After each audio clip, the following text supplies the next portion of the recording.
together with His Excellency Silas Chiluma, the Vice President of the Republic of Malawi, and His Excellency, the former Prime Minister, Stefan Löfven, former Prime Minister of Sweden, together with the Honorable Sihle Zikalala, the Premier of KwaZulu-Natal.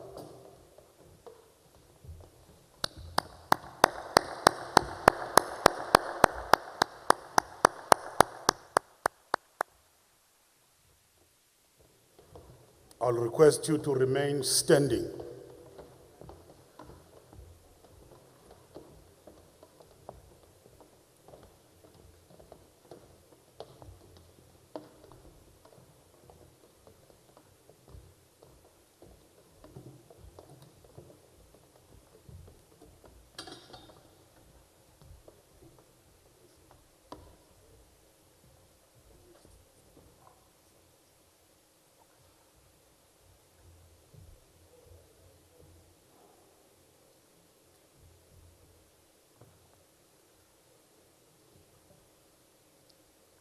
We will, while standing for the rendition of the South African and the African Union anthems by the school, J.G. Zuma High School.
to give the best we have to Africa.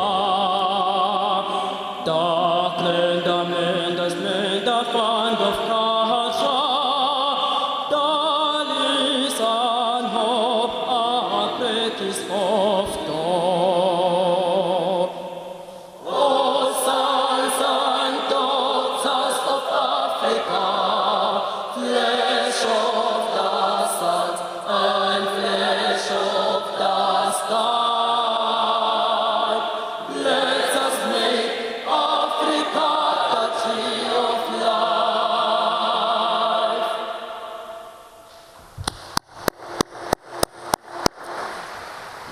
Excellencies, honorable members, and ladies and gentlemen, you can sit.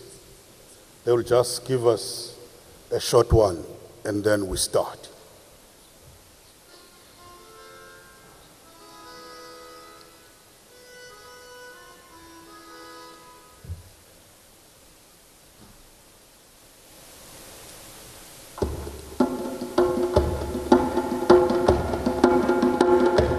Uzi sholoza,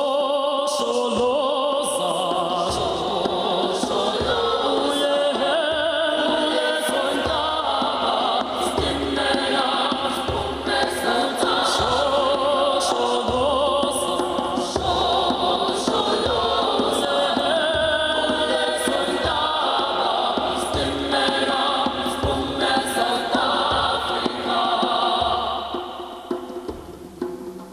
We say no to child labor.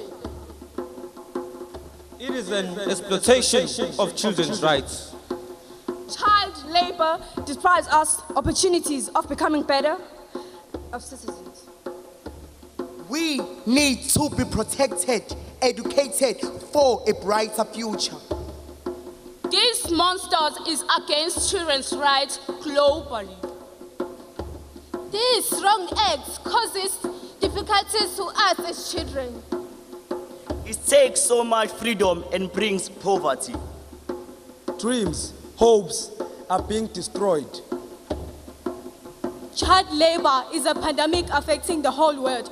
We need to fight and stop this selfish behavior. uzi sholoza,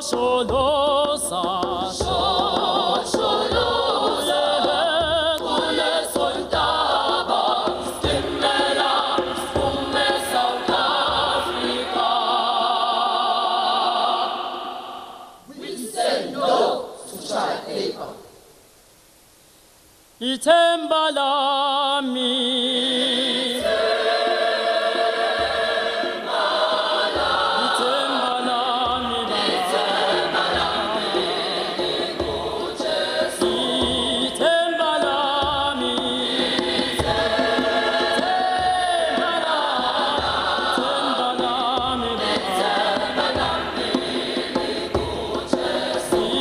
ithemba lami,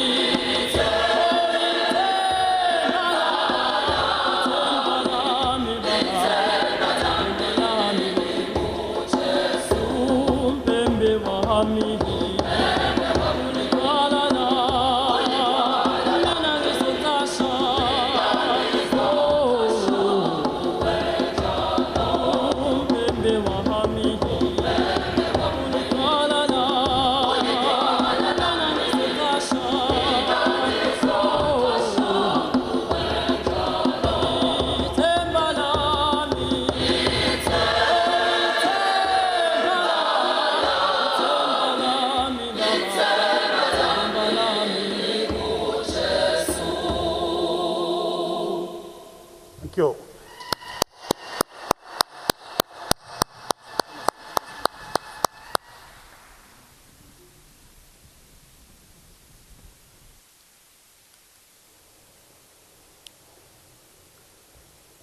Thank you very much. I think the young boys and girls have summarized the message of this conference. That they are supposed to be at school, not doing child labor. A very clear message, Thank you very much. Thank you very much, my kids.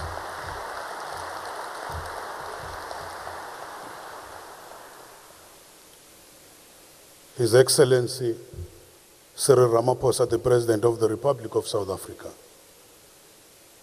His Excellency the Saulus Chilima, the Vice President of the Republic of Malawi.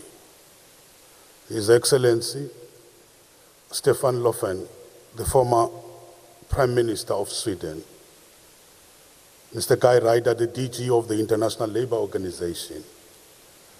Honorable Sihle Zikalala, the Premier of the province of KwaZulu-Natal. The Excellency Mayor of eThekwini, Babu Kaunda. The Nobel laureates,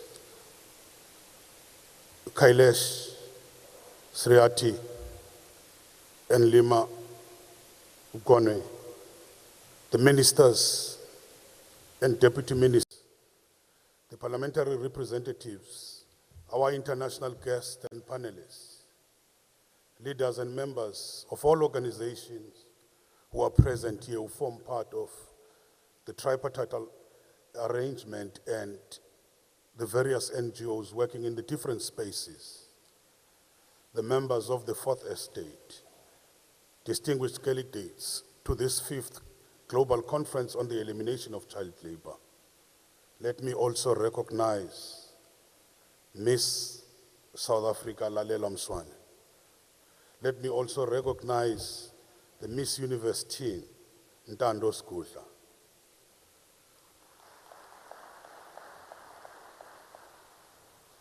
Ladies and gentlemen, we would like to welcome all of you to this opening ceremony of the 5th Global Conference on the Elimination of Child Labour, which begins today on the 15th of May to Friday the 20th of May in our beautiful city of eThekwini. The opening ceremony paves the way for substantial work that will be taking place throughout the week. However, before we begin with today's proceedings, I would like to call on all delegates attending this conference and accompanying sessions as well as the side events in person to strictly respect the COVID-related safety measures in place.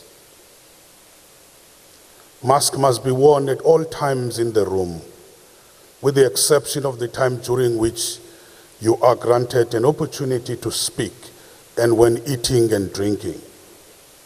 We all know that we're not off the hook when it comes to COVID-19 infections and ordinary flu, since it is winter season in South Africa.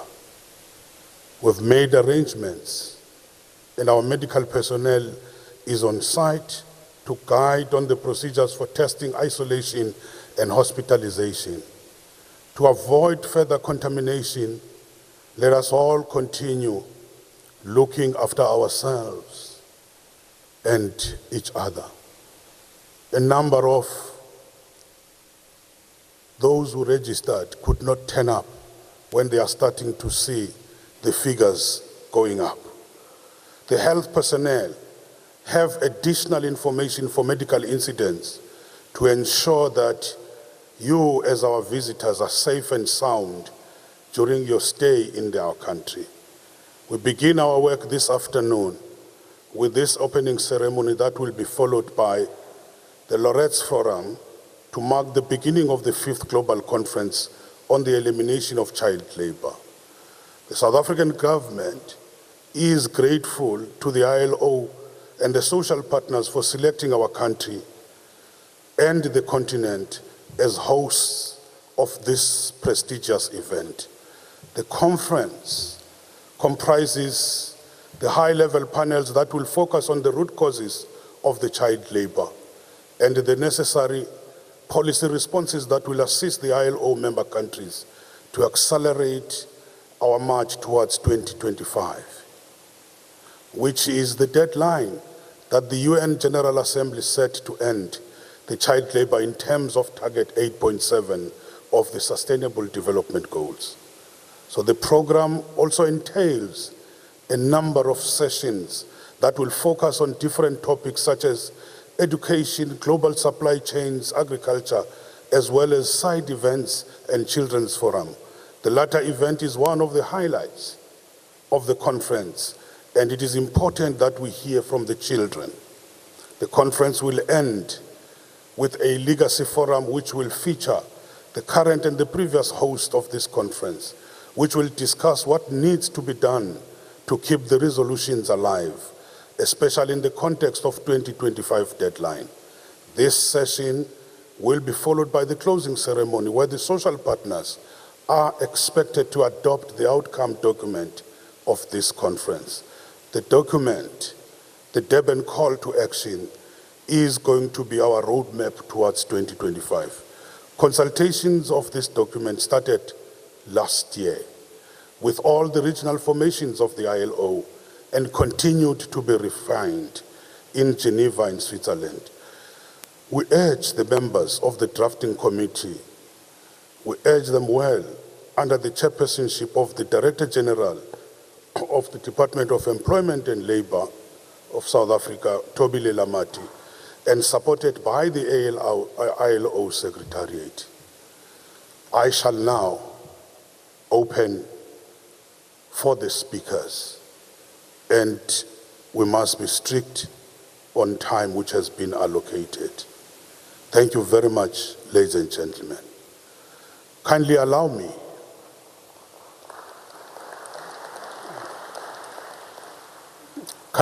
me to welcome the first speaker to take the podium, which is representing the host province, Premier Sihle Zikalala of KwaZulu-Natal. Give us the welcoming address.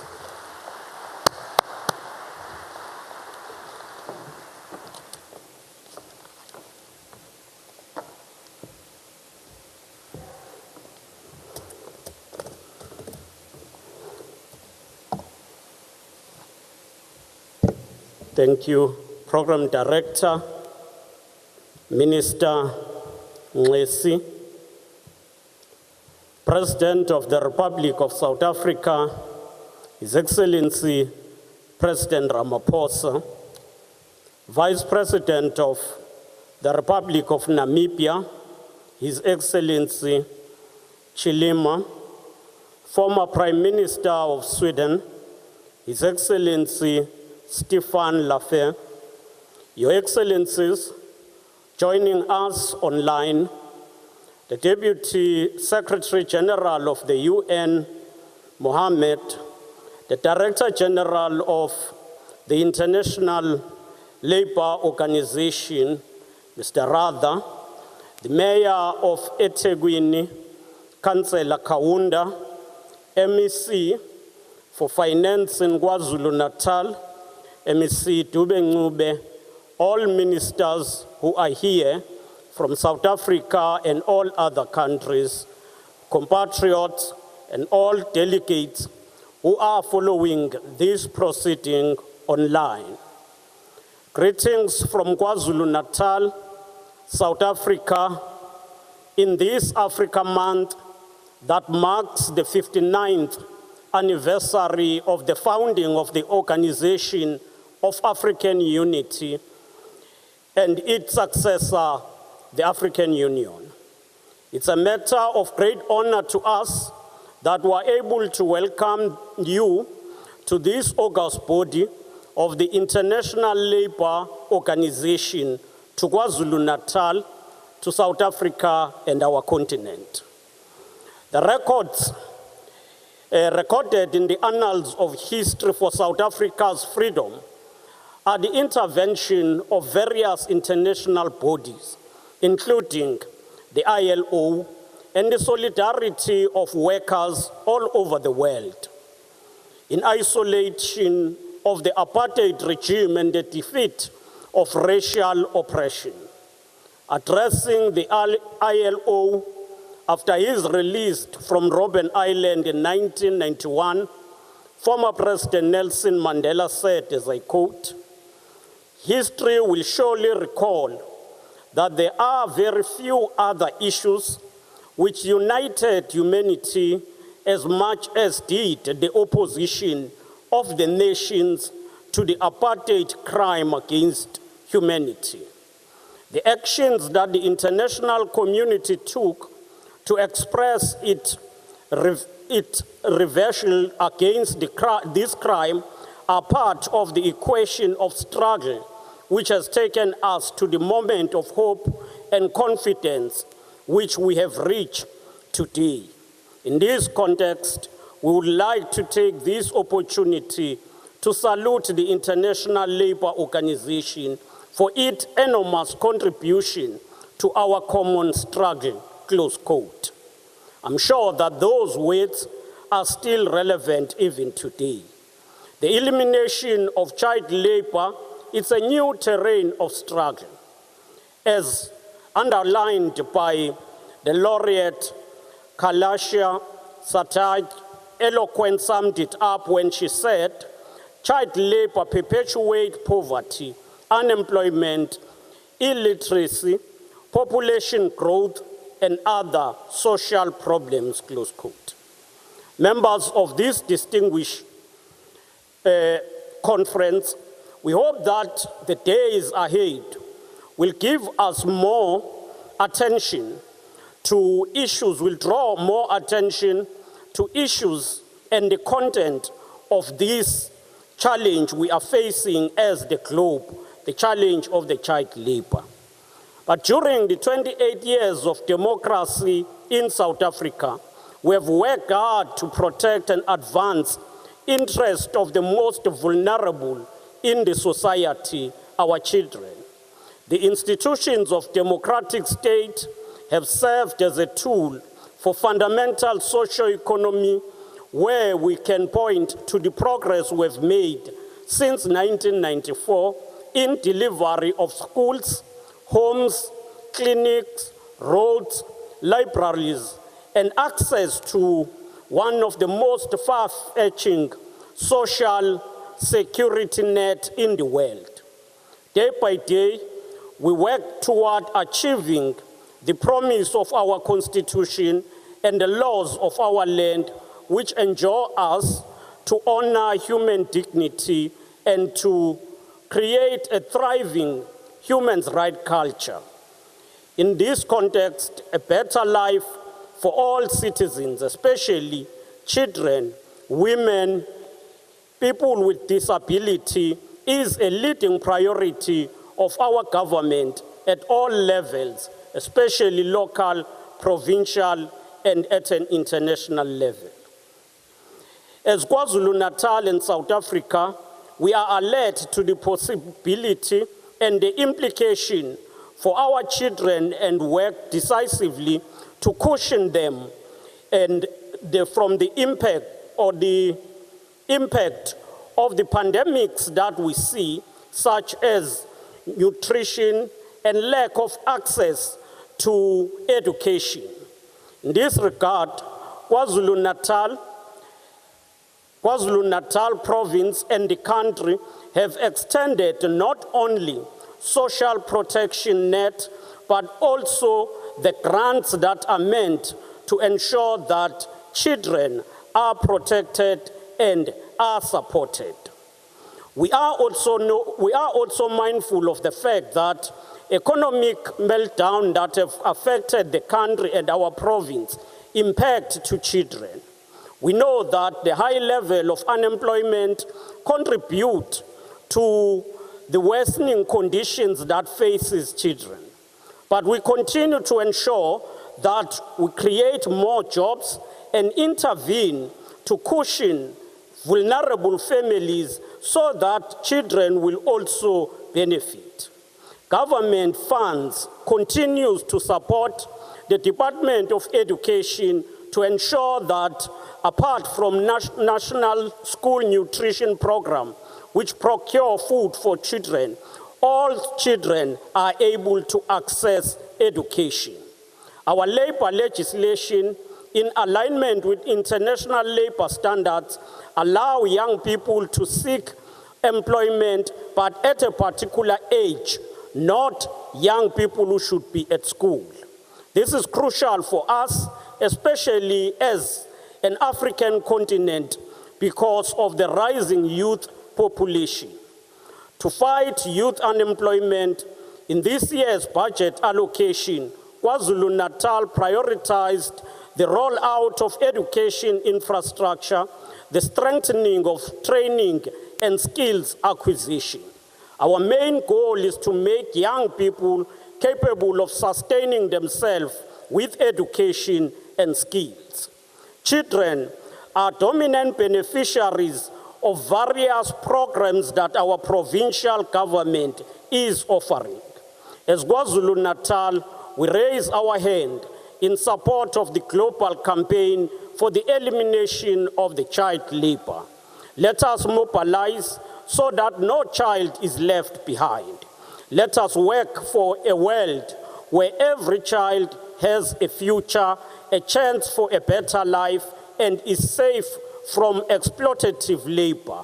KwaZulu-Natal welcome all of you with embrace, and we invite you to enjoy the natural splendor and diversity of our province.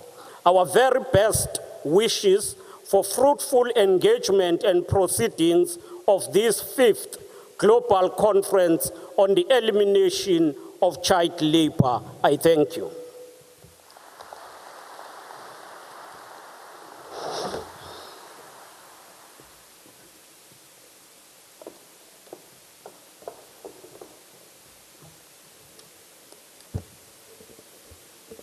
Thank you.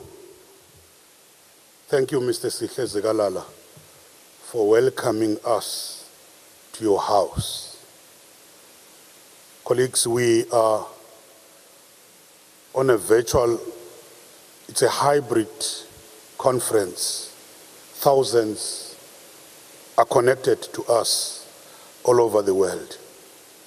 And we're doing it in such a way that it's starting now up to 4:30 this afternoon, South African time, in order for everyone who wants to connect in whatever part of the world is able to talk to us.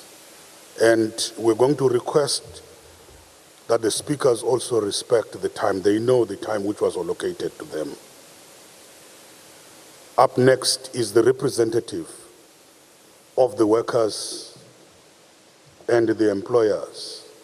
We will start with Mr. Begin Chalinchali, the Regional Vice President of the International Trade Union Confederation, who is also the General Secretary of the Congress of the South African Trade Unions.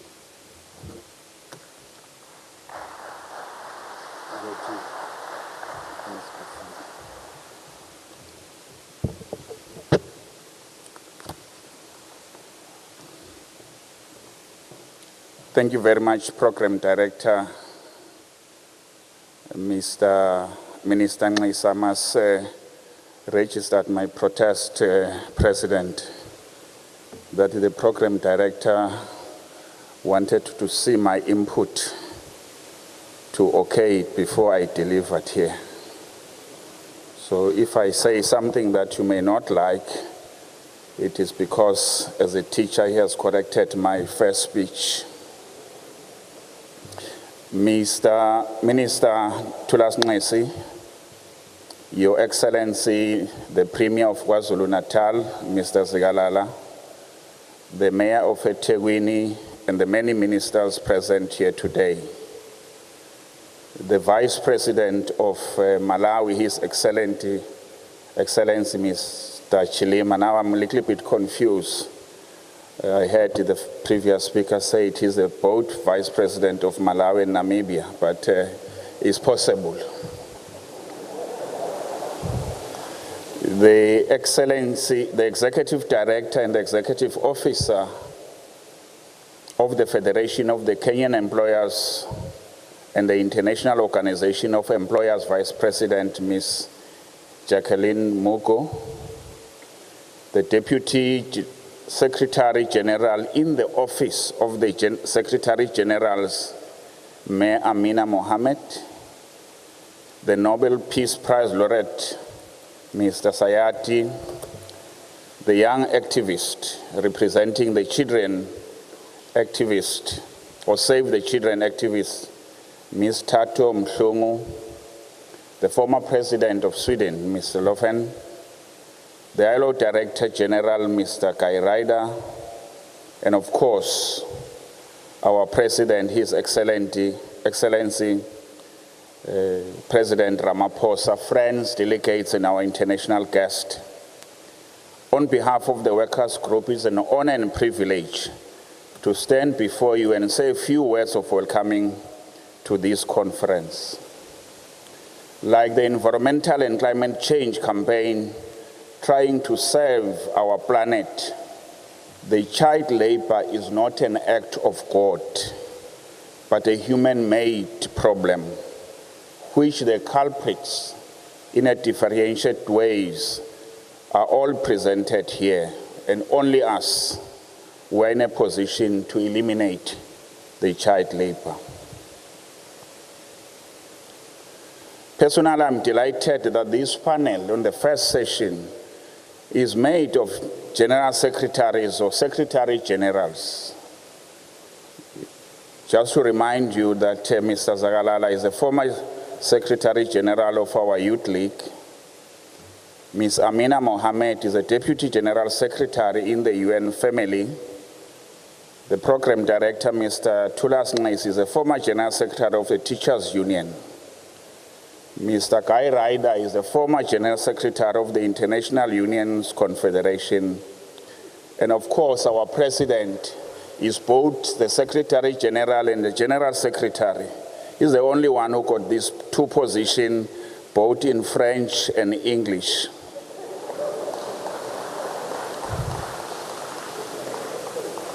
Of course, let me also salute my own President, President Zingi Swallows, who is the president of SATUC. I think it is not a mistake that the workers' group decided that I, as a general secretary, of course, should talk to these other general secretaries here, because we believe in them, that the problem that we are facing, with their wisdom here today and many others, we should be able to come with a resolute and action that will be able to take this program forward, and we have no reasons to doubt their abilities. The panelists in the different segments are well positioned to share experience, but more importantly, to share ideas how to speed up the process to eliminate child labor, particularly in the increment of child support grant, access to education, and many more that can be done. The situation in South Africa is not different from the rest of the world. While we have significant strides forward on reducing the numbers of working children due to social protection schemes, such as the one in Brazil, free education, no-fee school, feeding school scheme in South Africa. But in the last decade, we have seen 94 million fewer children in child labor, but that progress is now at risk. The impact of economic crisis, increasing unemployment and poverty, the impact of the COVID, the soaring food prices and energy, the war in Ukraine, are all likely to reverse and make the global target to end the child labor more difficult to achieve. But the world is 3 times richer today than 20 years ago, yet 79% of our people are denied the universal social protection.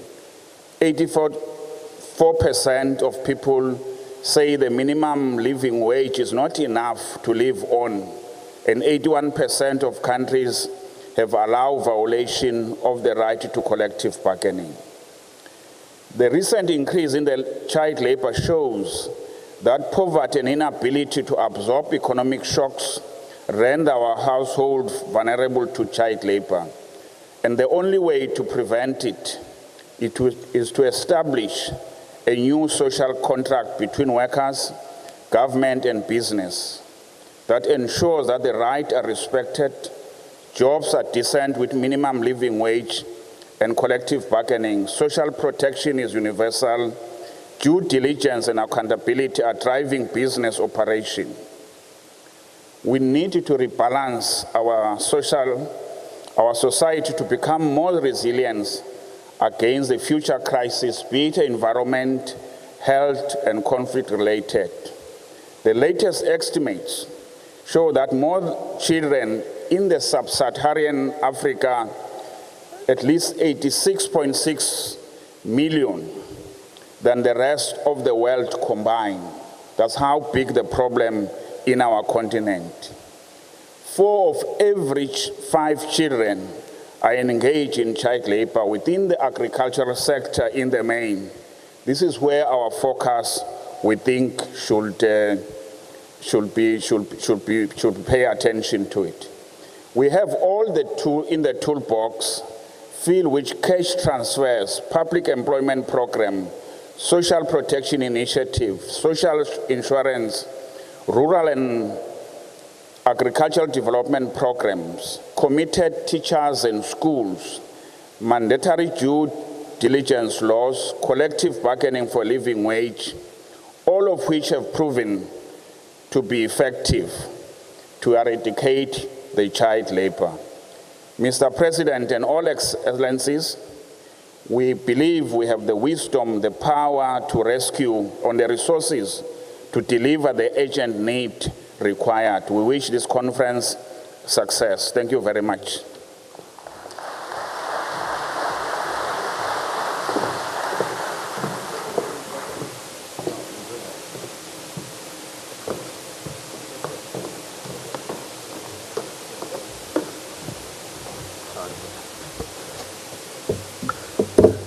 Sorry.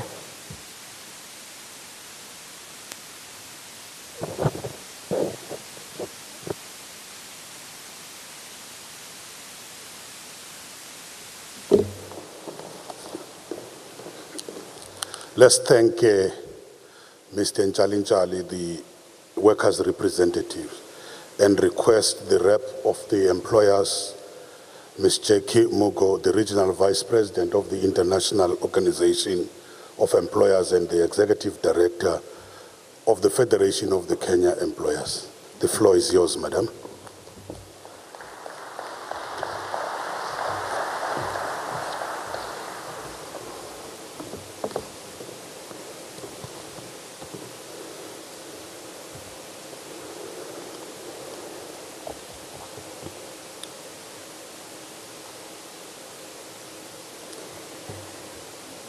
Dear President Cyril Ramaphosa, President of the Republic of South Africa, Vice Presidents, former Prime Minister of Sweden, dear Deputy UN Secretary General, dear Deputy Presidents, dear Ministers and Deputy Ministers present, dear Director General of the International Labour Organization, Mr. Guy Ryder, dear Excellencies, our host, the Prime Minister of KwaZulu-Natal, representatives of trade unions present here today, led by my brother, Beki Nchali, the General Secretary, COSATU, dear employers present, ladies and gentlemen, colleagues and friends, let me say all protocols observed in case I've made some blunders.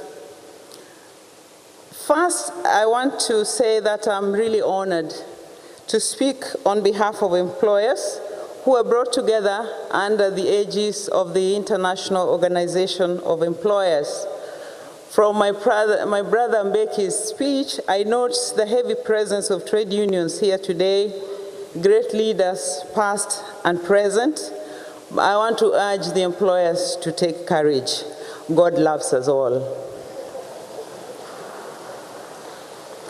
As I address you now at this crucial 5th Global Child Labour Conference, the number of victims of child labour is rising. Our responsibility is to do all we can to reverse this trend. This is not an easy task as we continue to wrestle with the impacts of COVID-19, face growing geopolitical tensions and historic price increases due to the Russian war against Ukraine. There is no doubt that our work today and during this conference is even more crucial than previous ones. We cannot allow these global trends to push even more children into work. And we must do all we can to find sustainable paths for children to stop working and ensure families have sufficient resources to avoid them returning to work. This 5th Global Child Labour Conference must succeed and galvanize more international determination to eradicate child labour once and for all. Ladies and gentlemen, child labour does not occur in a vacuum or out of the blue. We all know the root causes of this grave human rights violation: poverty, informality, limited access to education, weak or lacking social protection floors, insufficient labour inspection, and weak governance. If we fail to address these root causes of child labour in a comprehensive manner, then we will surely not succeed in our fight. These obstacles are not insurmountable, but so far we have not shown the necessary will or pursued the comprehensive collective actions required to address them. We are not here in Durban to blame each other, however, but we are here rather to redouble our efforts to work better together. Collective action is key if we want to succeed. At the last Global Child Labour Conference in Buenos Aires, which took place 5 years ago, we set up the Alliance 8.7. The Alliance 8.7 brings together UN organizations, governments, social partners, and civil society at international and national level. The Alliance has a tremendous convening power and is connecting the dots between the international and national levels. It is this kind of innovative approach which is triggering collective action. I would strongly advocate for further strengthening the Alliance 8.7. Proof of what can be achieved through collective action can be found in Uzbekistan and Qatar, where under the stewardship of the ILO and strong engagement of social partners, the government successfully eradicated child labor and forced labor. We need to bring these successes and replicate them in other parts of the world. Ladies and gentlemen, as we meet, we recognize that the people of Durban have been experiencing widespread hardship due to historic floods. We thank the government of South Africa for hosting us, despite all these challenges they are facing here. The employers express their complete solidarity with the people of KwaZulu-Natal. Ladies and gentlemen, as I conclude, we want to urge as employers that we must deliver together as constituents under the ILO. The IOE and its members, representing more than 50 million companies, are deeply committed to follow up the actions adopted by this conference and working tirelessly to make progress in the eradication of child labor. We also call on the G7 labor ministers to implement the Durban call to action in the G7 labor ministerial meeting on 24th May in Wolfsburg and G20 labor ministers in their meeting in September. It is only when and if we start mainstreaming actions to eradicate child labor at all policy and normative levels that we will have success. So let us get to work. Thank you very much.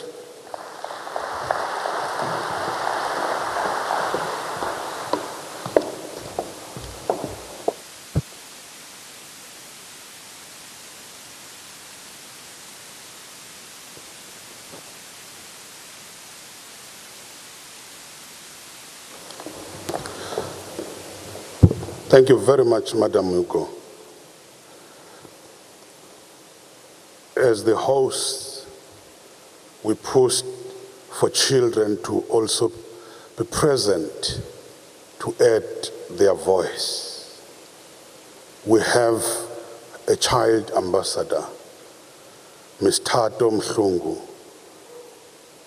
who is coming from the Nelson Mandela Children's Parliament here in South Africa.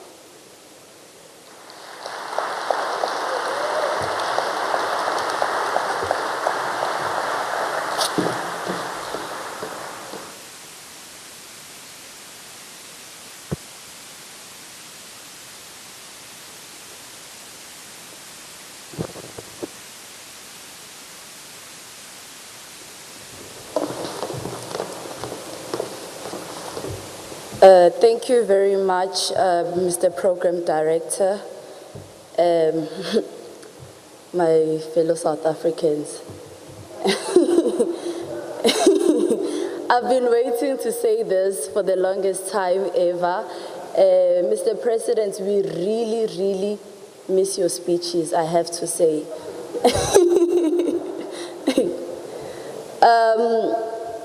His Excellency, the President of South Africa, Mr. Cyril Ramaphosa, the Minister of Social Development, Ms. Lindiwe Zulu, and with her colleagues, the Premier of KwaZulu-Natal, Mr. Sihle Zikalala, the DG of the International Labour Organization, Mr. Guy Ryder, most importantly, the children I am representing.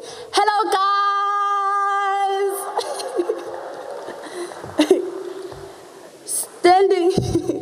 Standing before you is Thato Mhlungu Ungwane Wakangwade, the 2019 Speaker of the Nelson Mandela Children's Parliament, as well as the Ambassador of the Gauteng Province. We are very grateful to be part of this opening of the 5th Global Conference on the Elimination of Child Labour, representing children. Welcome to our country and the beautiful province of KwaZulu-Natal.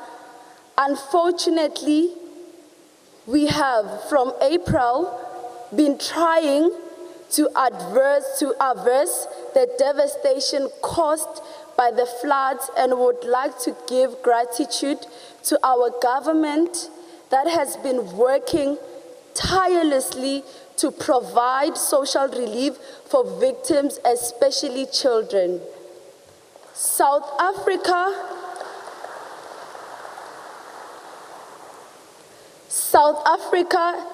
is the first and only country in history of this conference to include children in the conference.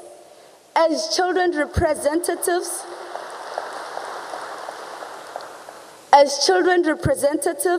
we are very happy and would like to applaud the government of South Africa for giving us this platform to express our views, not only to express, but to present solutions to the issues we as children face.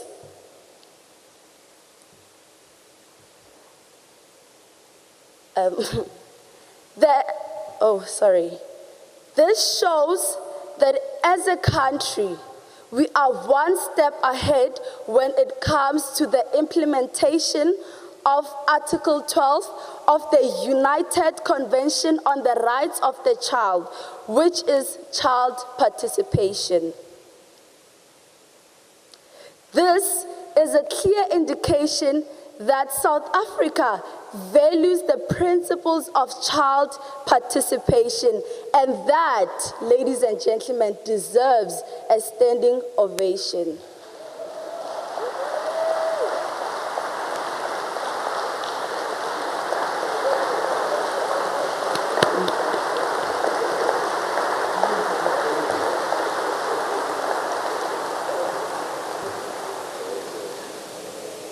Child labor is not a rumor.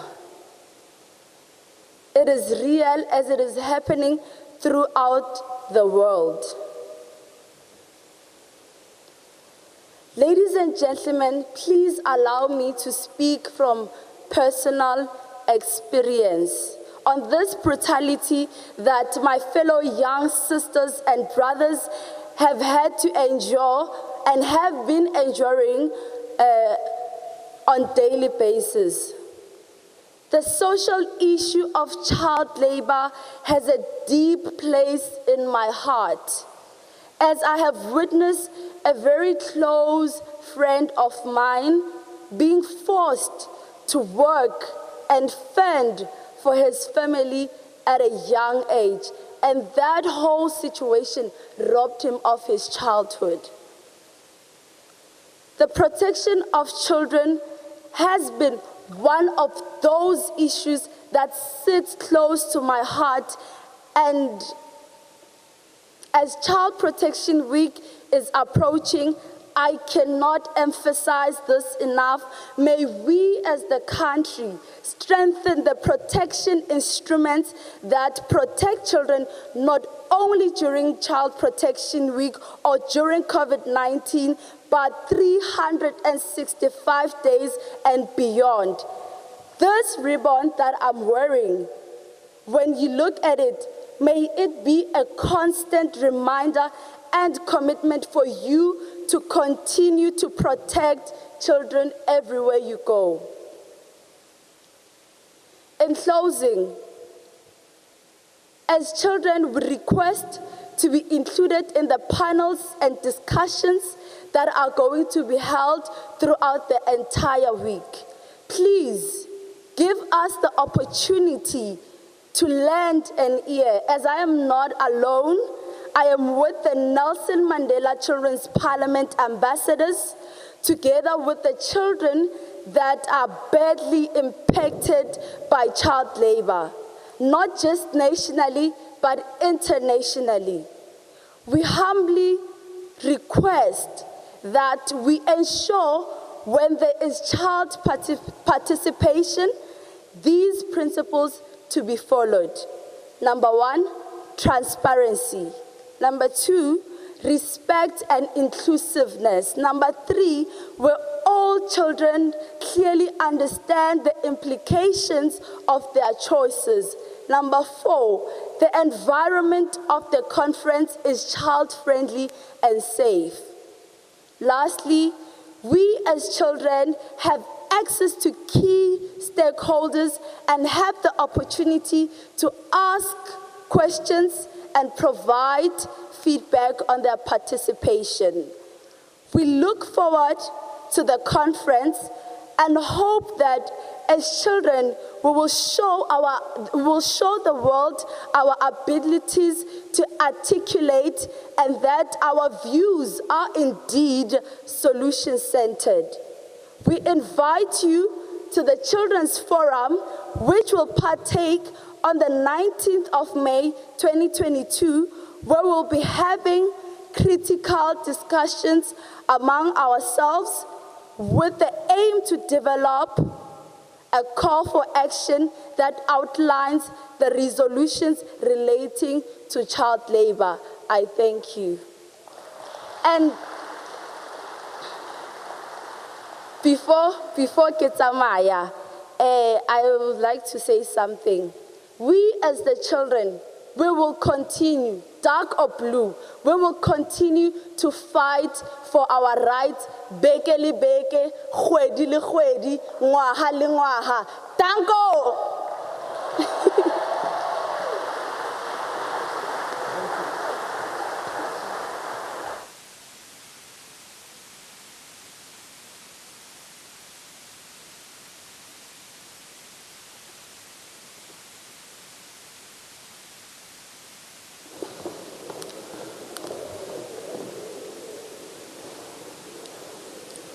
Thank you very much, Tato. We've heard you. The conference have heard. We've heard you that nothing for you without you. Nothing for us without us.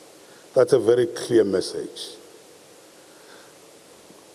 Ladies and gentlemen, we will welcome the next speaker, and that speaker will be followed by a cultural item. We will request the Nobel Peace Laureate, Mr. Kailes Reati, the children's rights advocate, and the 2014 Nobel Peace Prize winner. Over to you, sir.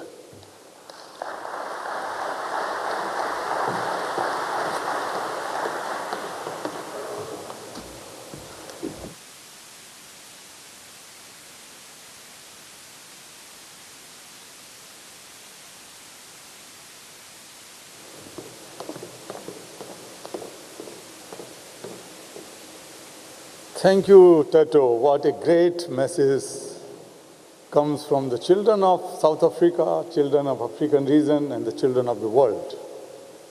You set the tone. Thank you.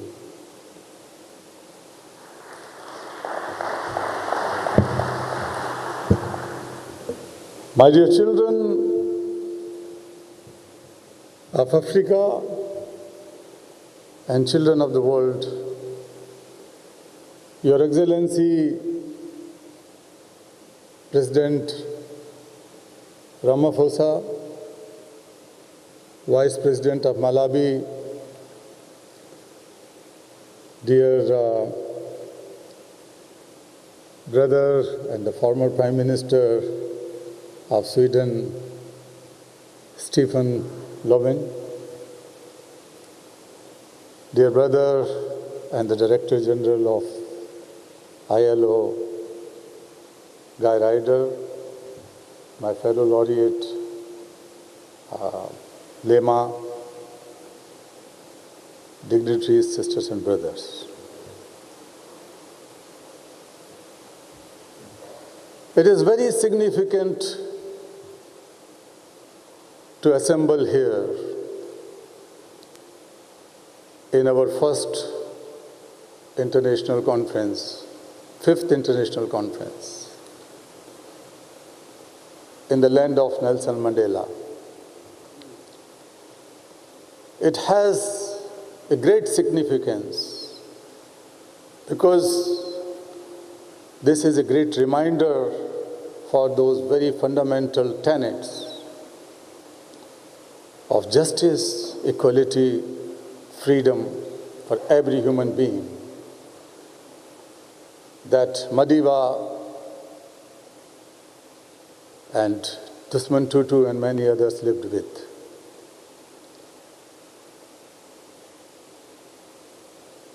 This is also a land of transformation.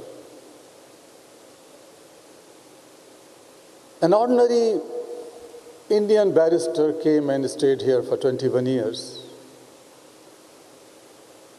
But you have transformed him to Mahatma Gandhi. One of the greatest souls lived on the earth. That was miracle happened here, very close by. Yesterday I visited Peter Maritzburg station, and some of you might know that when Gandhi was traveling, he had a proper first-class ticket, but when he entered in a only white compartment, he was thrown down. He was removed. And there is a monument on that very place which we visited yesterday. But his anger, his pain did not go into any kind of revenge or hate or violence. He began his first satyagraha, the first civil disobedience, the non-cooperation, using the tools of non-violence and peace. Not only in India, but that has given the philosophy to the rest of the world. He converted those values of liberty and dignity of human beings, peace and non-violence, into social movement and political movement.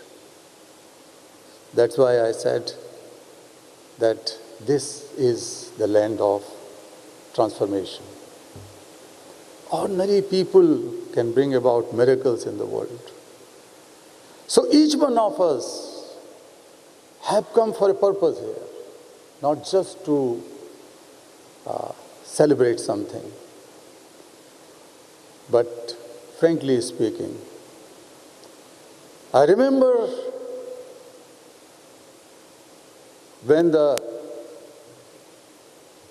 this conference was conceptualized back in 1996 in the Netherlands, and the first conference, and the second, and the third, and the fourth. We have big reasons to celebrate. Today, I am sorry to say that we may have some success stories here and there.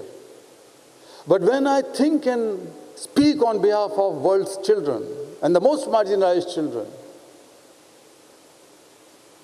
nothing much to celebrate. How come the number of child laborers have increased in the last 20 years? Who will take this responsibility if not each one of us, all of us? Who would we hold accountable for all those 8 million children who were added to workforce globally? And 16 million children in this region, in Africa, sub-Saharan Africa in particular. We have to reflect. This is not the matter of being depressed, but it's a challenge for us. We have to accept it as a challenge with greater resolve, greater commitment. Dear friends, I had an honor to meet Madiba a couple of times. And when I came to invite him for the global march against child labor, which we organized across 103 countries, demanding new ILO convention against the worst forms of child labor in 1998, I had a good conversation. Every single minute, every single second, listening to him, talking to him, has brought new sparks inside me. And he has written a letter, though he could not come because of his ill health, to flag off the march from the Robben Island. We started in front of that jail where Madiba has been put for years as a symbol. He has written that only collective and concerted action can rescue and prevent our children to become the further victims of child labor. That has given us a big boost and foundation for the global march, and very personal inspiration for me. I'm also inspired with Mahatma Gandhi, who has given a very simple mantra, a talisman, that if you have to measure the success of your policies and programs and your actions, think of the poorest of the poor, the last person of society. And if we are not able to reach out to the last child who was born somewhere in Africa, somewhere in Asia or Latin America or in Europe, in bondage labor, in slavery, who is very vulnerable to be sold like animals or sometimes in lesser price than the animals. If we cannot ensure freedom, dignity, education, health care for that child, we have to think twice. We cannot sit quiet. We cannot sleep comfortably. And therefore,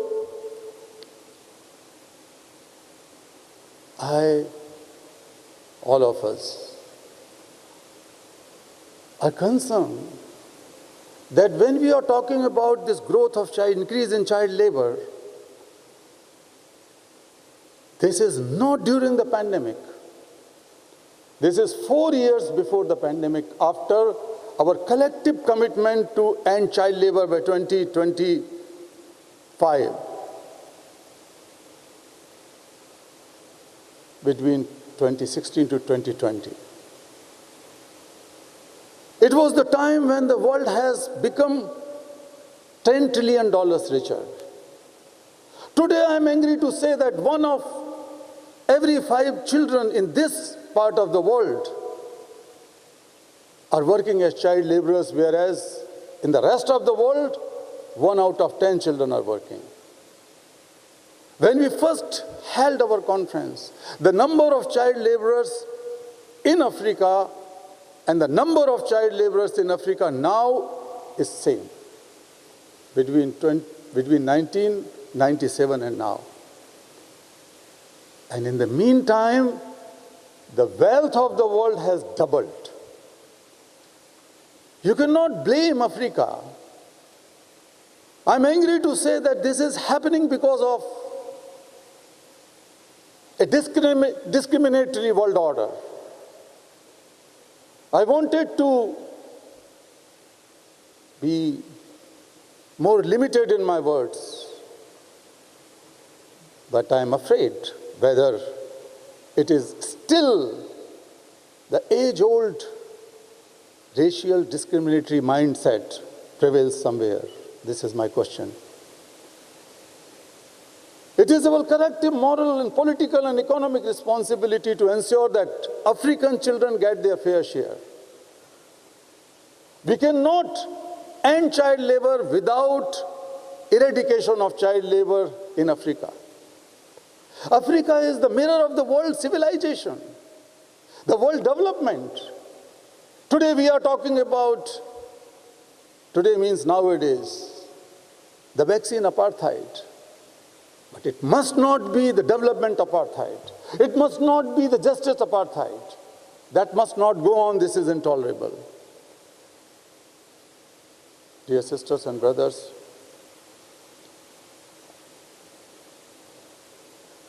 some years ago when I rescued a girl, 8-year-old, Devli, she was born in intergenerational slavery and was working in a stone quarry. When she realized that she is free, she asked me, "Why didn't you come earlier? Why didn't you come earlier?" This is the question, dear friends, I am extending to you and you and you and those who are listening through web. Why didn't we go earlier and reach out to those children who are sold, who are lived in these kind of situations? I refuse to accept that the world is so poor that cannot protect each of our children.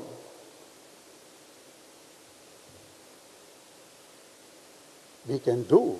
We did. In the leadership of my friend Guy and ILO and many more countries have proven. They may share success stories here. We know what is the problem and we know what are the solutions, what works. But what we need, as Madiva said, concerted action. What we need is courage. You have shown courage right away to host this conference in spite of this pandemic as well as the flood. You have that power and courage. We all have that. So,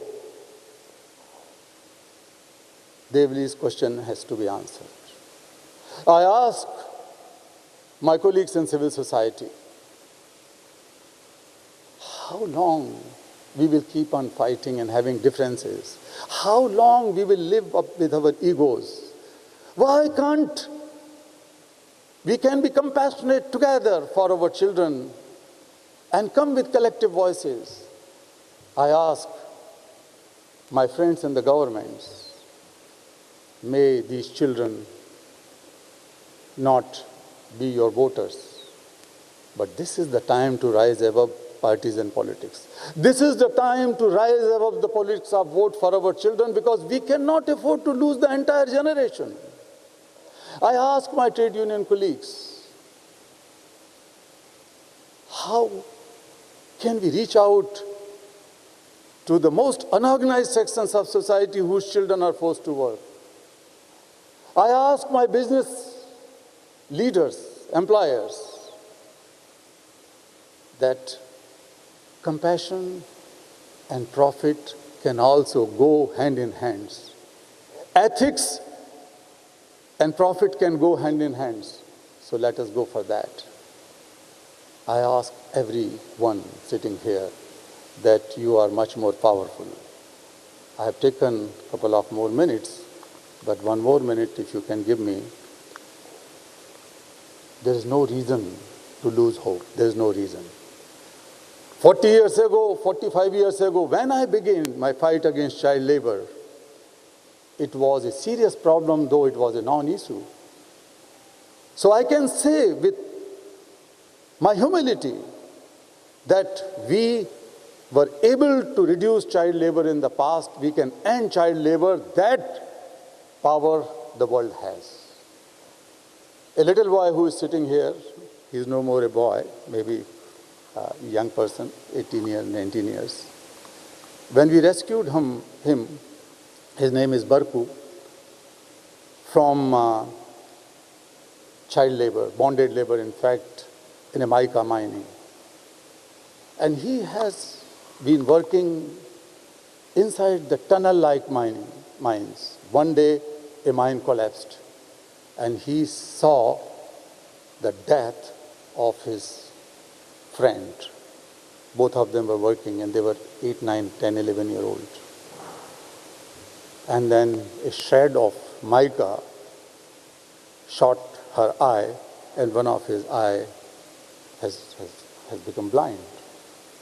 But this boy did not lose the hope. He took a resolve that he is not going to leave any child labor in his area and make sure that everyone is freed and goes to school. Today in his village, every child is going to school. Each one of you, dear sisters, dear brothers, are much more powerful. I am just asking one question. If Gandhi was alive, if Madiba was alive, and asked this question to you, what Devli has asked, how would you answer? I humbly, with my folded hands, request you. I request you because I don't want to lose hope. I have believed in you. Don't wait that some miracle will happen. We are the people. This is the time. Place is here. Let us march. Let us march from exploitation to education. Let us march from darkness to light. Let us march from injustices to justice. Let us march for the dignity and freedom of every single human being and every single child. Let us march. Let us march.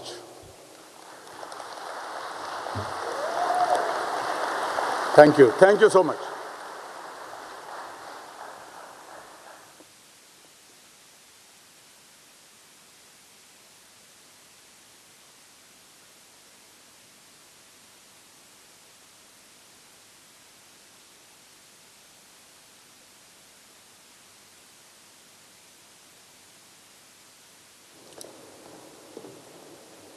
Indeed, Kailash, let us march for the dignity of every child. Thank you very much for that message. Colleagues, we won't take this item now, the cultural event. We will move with our speakers. I want to welcome the ILO DG, Mr. Guy Ryder. The floor is yours, sir.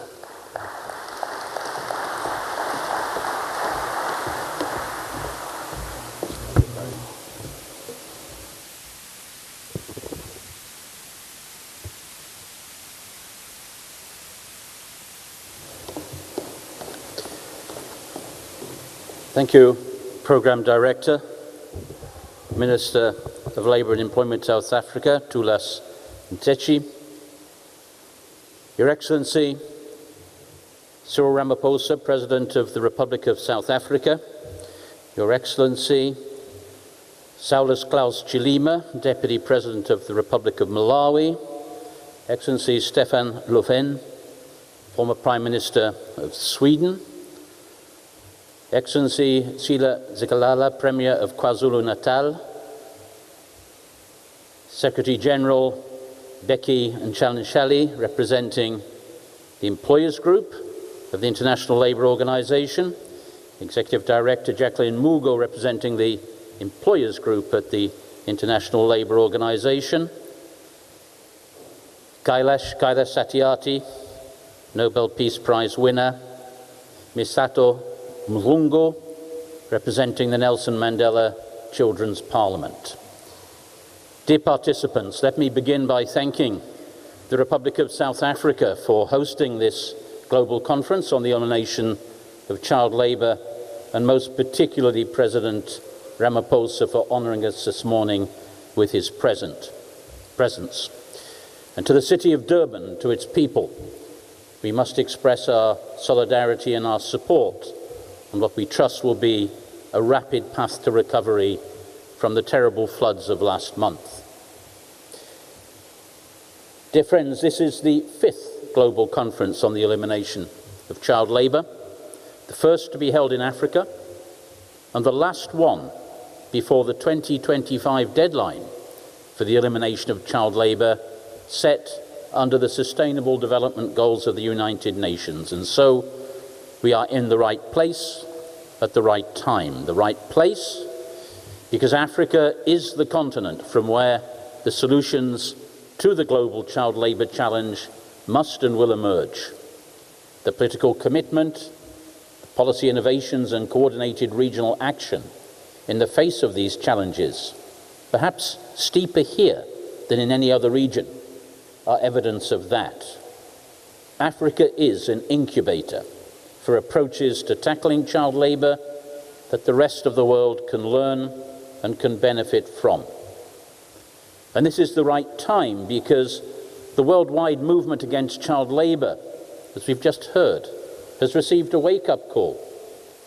Since our last global conference, child labour has actually increased for the first time since we started measuring at the beginning of this century. There are today, you've heard it already, 160 million children in child labour, half of them in work that puts their health, safety and moral development at direct risk. 89 million of them are very young, less than 11 years old. And child labour is rising particularly in this age group. And regrettably, and we know it, COVID-19 has made the situation still more difficult. And so the question is, and Kailash has posed it more eloquently than I ever could, will we allow progress against child labour to be stalled or to be reversed, or will we summon the will, the resources and the vision that is needed to regain momentum and to reach the common goals that we have all set for ourselves? And this conference is a precious and unmissable opportunity to provide a clear answer. The choice, quite frankly, is ours. Now, some may say, some do say, that child labour is an inevitable consequence of poverty and that we must accept it. I believe that to be wrong, and that we never can, never should resign ourselves to child labour, and we don't have to. Tackling the root causes, such as household poverty, is essential. But child labour, let's not forget it, is a violation of a basic human right.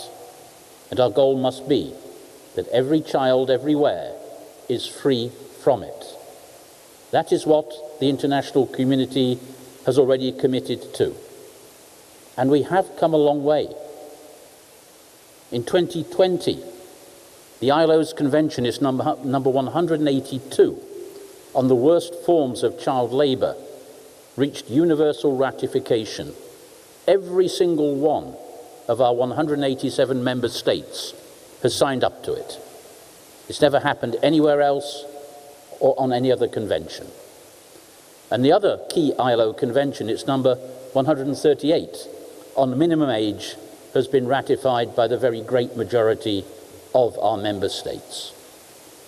With sound legal frameworks, expansion of educational opportunity, social protection, and support for improved livelihoods, member states have already achieved a decline of some 86 million in child labour since the year 2000.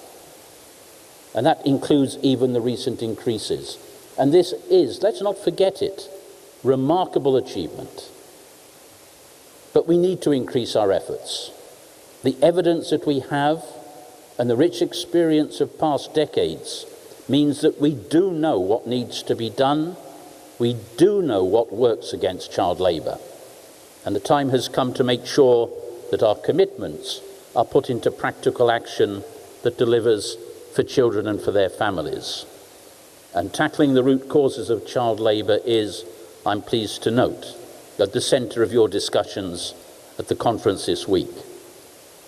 This means expanding education and social protection, securing decent work for parents so that they can meet their needs and keep their children in school and out of work, securing adequate financing for the implementation of national action plans, paying particular attention to child labour in agriculture, where 70% of child labour occurs. And let's also be mindful of the vulnerable groups such as migrants, refugees, and children with disabilities. And let's adapt our work too to changing conditions and contexts. Technological innovation, demographic changes, climate change, globalization. All of this is shaping our rapidly changing world today. And persistent inequalities and democratic backsliding undermine social and economic progress. And I'm obliged to say that the deplorable increase in conflict and mass displacement are hitting children harder than anyone. Conflict and humanitarian crises dramatically raise the risk and the occurrence of child labour, including in its worst forms. And ladies and gentlemen, as the COVID-19 pandemic threatens to reverse years of progress against child labour, children everywhere saw their education disrupted. 2/3 of children have no internet access at home and are missing out on online learning. Millions of children are still out of school, and the poverty effects of this crisis alone can increase child labour even further. On the other hand, there are emerging opportunities to accelerate the elimination of child labour. A human-centred approach that promotes inclusive and sustainable economic growth is a key. Just think of what we can do with the transformative power of technology to deliver quality education at scale, closing the digital divide, of international trade that really operates fairly to open access to markets and technology transfer, promotes stability and generates decent jobs for all, of international cooperation really capable of mobilizing a global response to global challenges, such as the one that we're dealing with today, and which increases financial flows to the developing world, of multi-stakeholder partnerships such as Alliance 8.7, which has spearheaded the global fight against child labour, bringing together governments, workers and employers' organisations, civil society and academic institutions to share knowledge, promote cooperation and accelerate progress. The role of strong workers and employers' organisations and labour market institutions, providing protection for all workers and promoting sustainable enterprise, supporting a shift at scale from the informal to the formal economy, of a truly just transition to a carbon neutral economy that unleashes new sources of sustainable growth, protecting the environment and the future generations. Ladies and gentlemen, put all of that together, leveraging the profound shifts in the world of work to achieve our shared goals requires, I believe, nothing short of a new social contract that puts people at the heart of economic and social policy.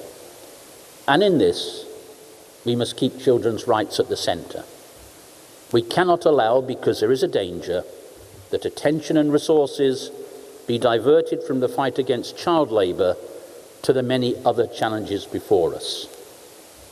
Now, child labour is by no means restricted to the least developed countries. A lot occurs, indeed the majority, in middle-income countries. But child labour is always related to inequality, to informality, and to poverty. And so our national wealth, if it is to be translated into reducing child labour, if that is to happen, economic growth must be inclusive and benefits distributed equitably. And adults and young people who are above the minimum age for work must enjoy all of their fundamental rights at work, so that they're able to claim a fair share of national wealth, the wealth they help to create, and that includes the right to organise and the right to negotiate collectively. Because child labour cannot be separated from the other struggles of working families. Remember this: more than 2/3 of children in child labour work alongside their parents. Family farms and enterprises that depend on the labour of their children and need greater support to improve their livelihoods and end that dependence. Promoting adequate rural livelihoods, organisation of workers and small enterprises so that they can collectively promote their interests. Formalisation of the informal economy, economic diversification, and a proper business environment for creating decent jobs and investing in basic services infrastructure. This needs to include a transformative agenda for inclusiveness, diversity and gender equality. All of the data we have shows, for example, that the educational level of mothers is a decisive factor in preventing child labour. Ensuring equal access of girls to quality education is vital. Throughout their lives, they need equal opportunities, equal participation, and equal treatment in the workplace. Girls need to be protected from early marriage and from the double burden of work outside the home and domestic work in the household. We need to make that generational investment to make universal access to free, compulsory, quality basic education a reality. Another thing to remember: the increase in child labour since 2016 has occurred exclusively amongst the younger children from the age of 5 to 11. And it can come as no surprise, can it, that a large share of younger children in child labour are excluded from school entirely. Nearly 28% of 5 to 11-year-olds, 35% of 12 to 14-year-olds in child labour are out of school. And following 2 years of COVID, ladies and gentlemen, when large numbers of our children dropped out of school, it's absolutely imperative that we get them back. Too little progress has been made as well in ensuring that all children enjoy their human right to social protection. Worldwide, 1.5 billion children up to the age of 14, a number of them who are in child labour receive no family or cash benefits.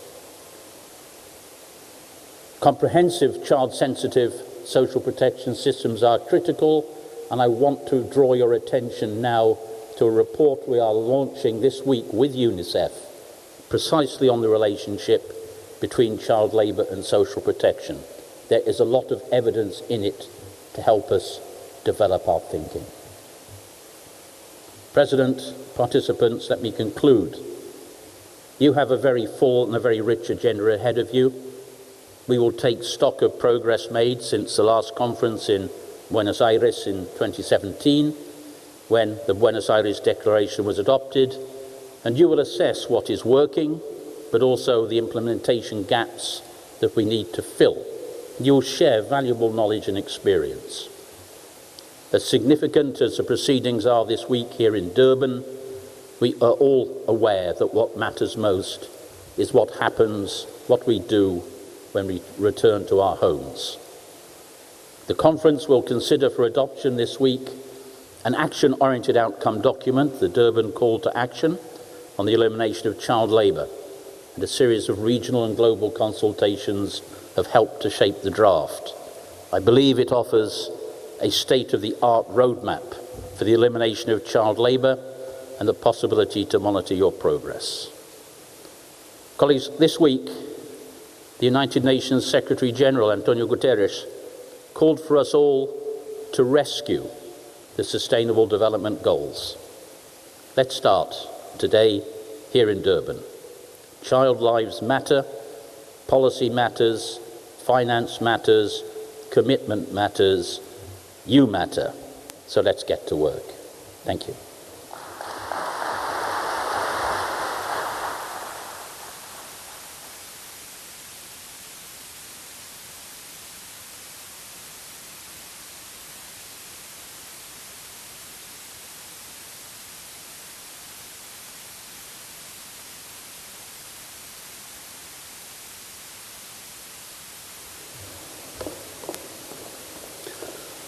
Thank you very much, Guy. From your days as the General Secretary of the International Confederation of the Free Trade Unions, which changed into the ICTU, the International Trade Union Council. Thank you very much. Your legacy remains with the workers all over the world. Your skills in mediating amongst the tripartite structures on difficult issues. Ladies and gentlemen, by the way, Guy Ryder was elected as the General Secretary of the ILO in 2012. He is now serving his last year. He has served 2 terms. And an African from Togo has been elected to lead. Thank you very much. Let's give Guy Ryder a big hand. Mr. President, I don't know whether you know that Guy Ryder now is Sir Guy Ryder. He earned that title in his home country, Sir. Thank you very much. We will now move very swiftly and welcome the representative of the United Nations in the African continent and in the SADC subcontinent, which is Ms. Amina Mohamed, the Deputy General Secretary of the United Nations and Chair of the United Nations Sustainable Development Group. I was told that we will be watching her from a hologram. Are the technical people ready with that message?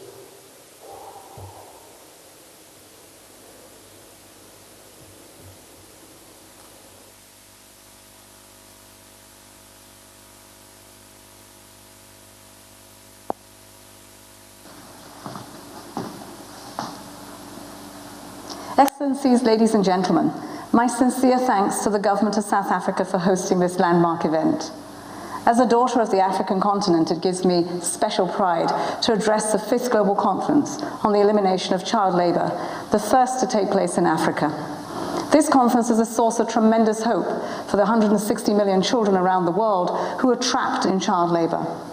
Children who work in mines and in fields, on construction sites, or hidden behind the walls of private homes in domestic servitude, and those denied the right to fully develop physically and mentally.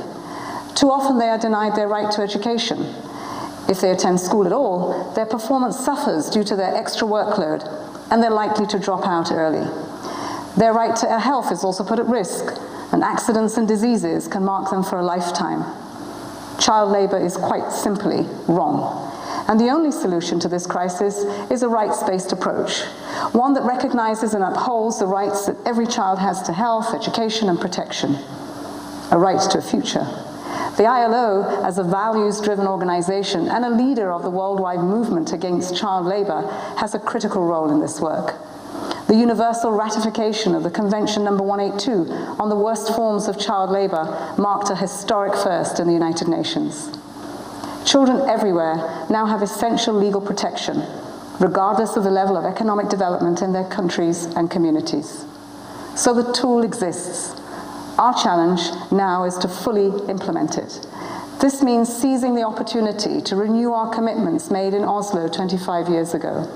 It means actively convening and listening to our civil society partners on the ground who remain steadfast champions in the fight against child labor in every corner of the world, as the efforts of Nobel laureate Kailash Satyarthi in India powerfully demonstrate.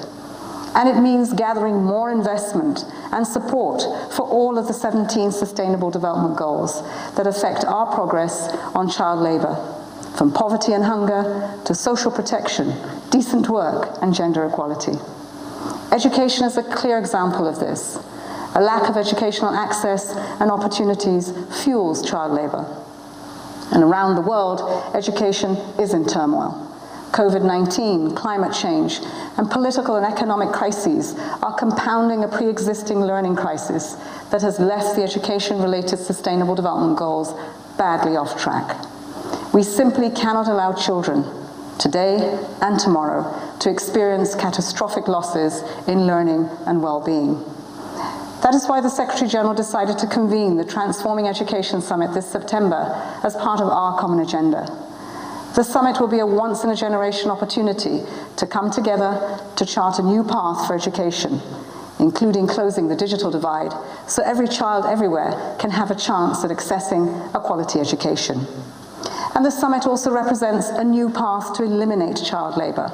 It will urge dramatically expanded financing flows for education and all efforts under the Sustainable Development Goal Target 8.7, the elimination of all forms of child labor by 2025. Ladies and gentlemen, our commitment to ending child labor remains strong. It must never waver. 160 million children are counting on us, and we must not let them down. With your steadfast support, we can ensure that future generations of children can enjoy what every child deserves: the simple blessing of a normal, healthy, and safe childhood. Let's make child labor a thing of the past. Thank you.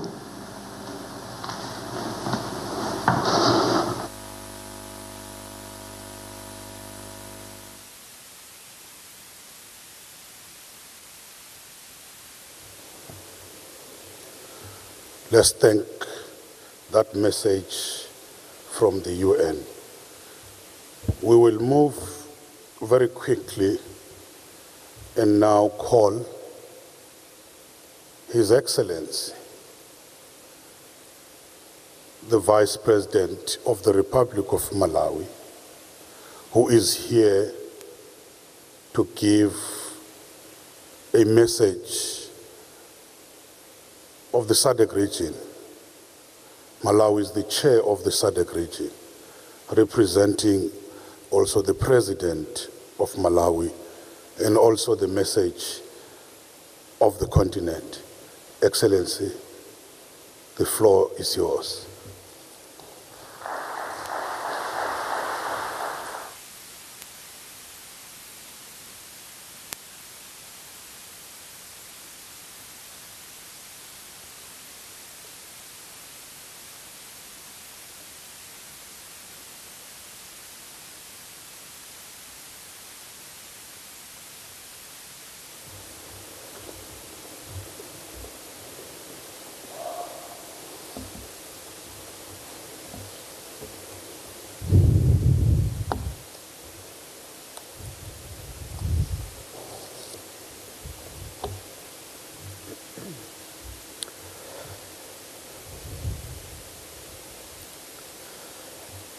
Mr. President, the President of South Africa, and all distinguished guests. First of all, let me say that you will excuse me. I will use people's titles because I don't want to mispronounce their names. Second, others may think that the Premier, when he said I was the Vice President of Namibia, he made a mistake. Actually, that was a prophecy, and all we have to say is amen. In modern days, we are allowed to have dual citizenship, and if this is a prophecy, I receive it with both hands. Your Excellency, Cyril Ramaphosa, the President of the Republic of South Africa, Mr. Guy Ryder, the Director General of the International Labour Organization, the Minister of Employment and Labour in South Africa, the Premier of the KwaZulu-Natal province in South Africa. Let me say, all protocols observed, distinguished ladies and gentlemen, and also members of the Fourth Estate. Excellencies, I bring to this forum fraternal greetings from the President of the Republic of Malawi, His Excellency Dr. Lazarus McCarthy Chakwera, and the people of Malawi.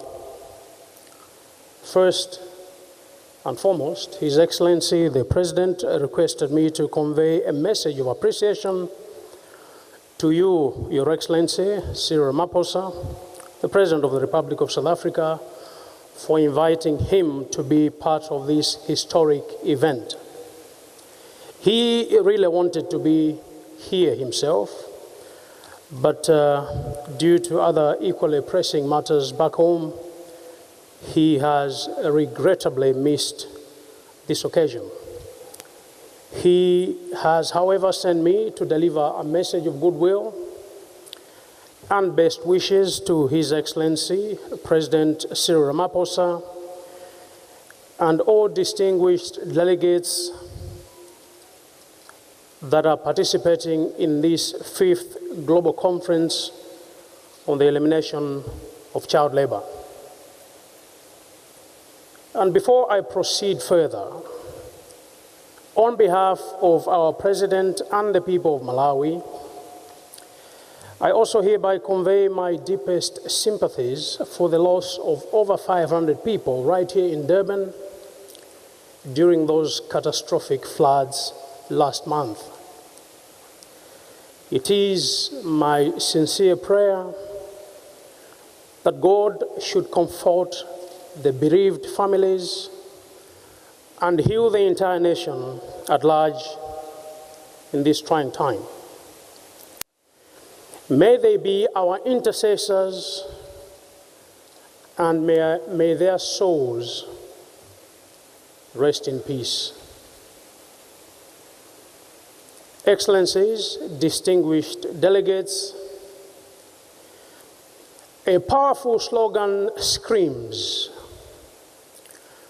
a childhood is for learning, don't use the childhood for earning. And we congregate here with that full realization at this 5th conference because there was a 4th.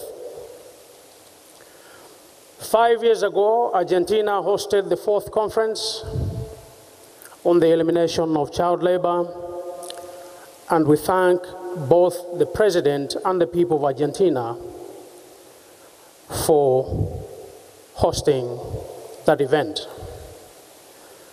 We were expecting the President to join us virtually.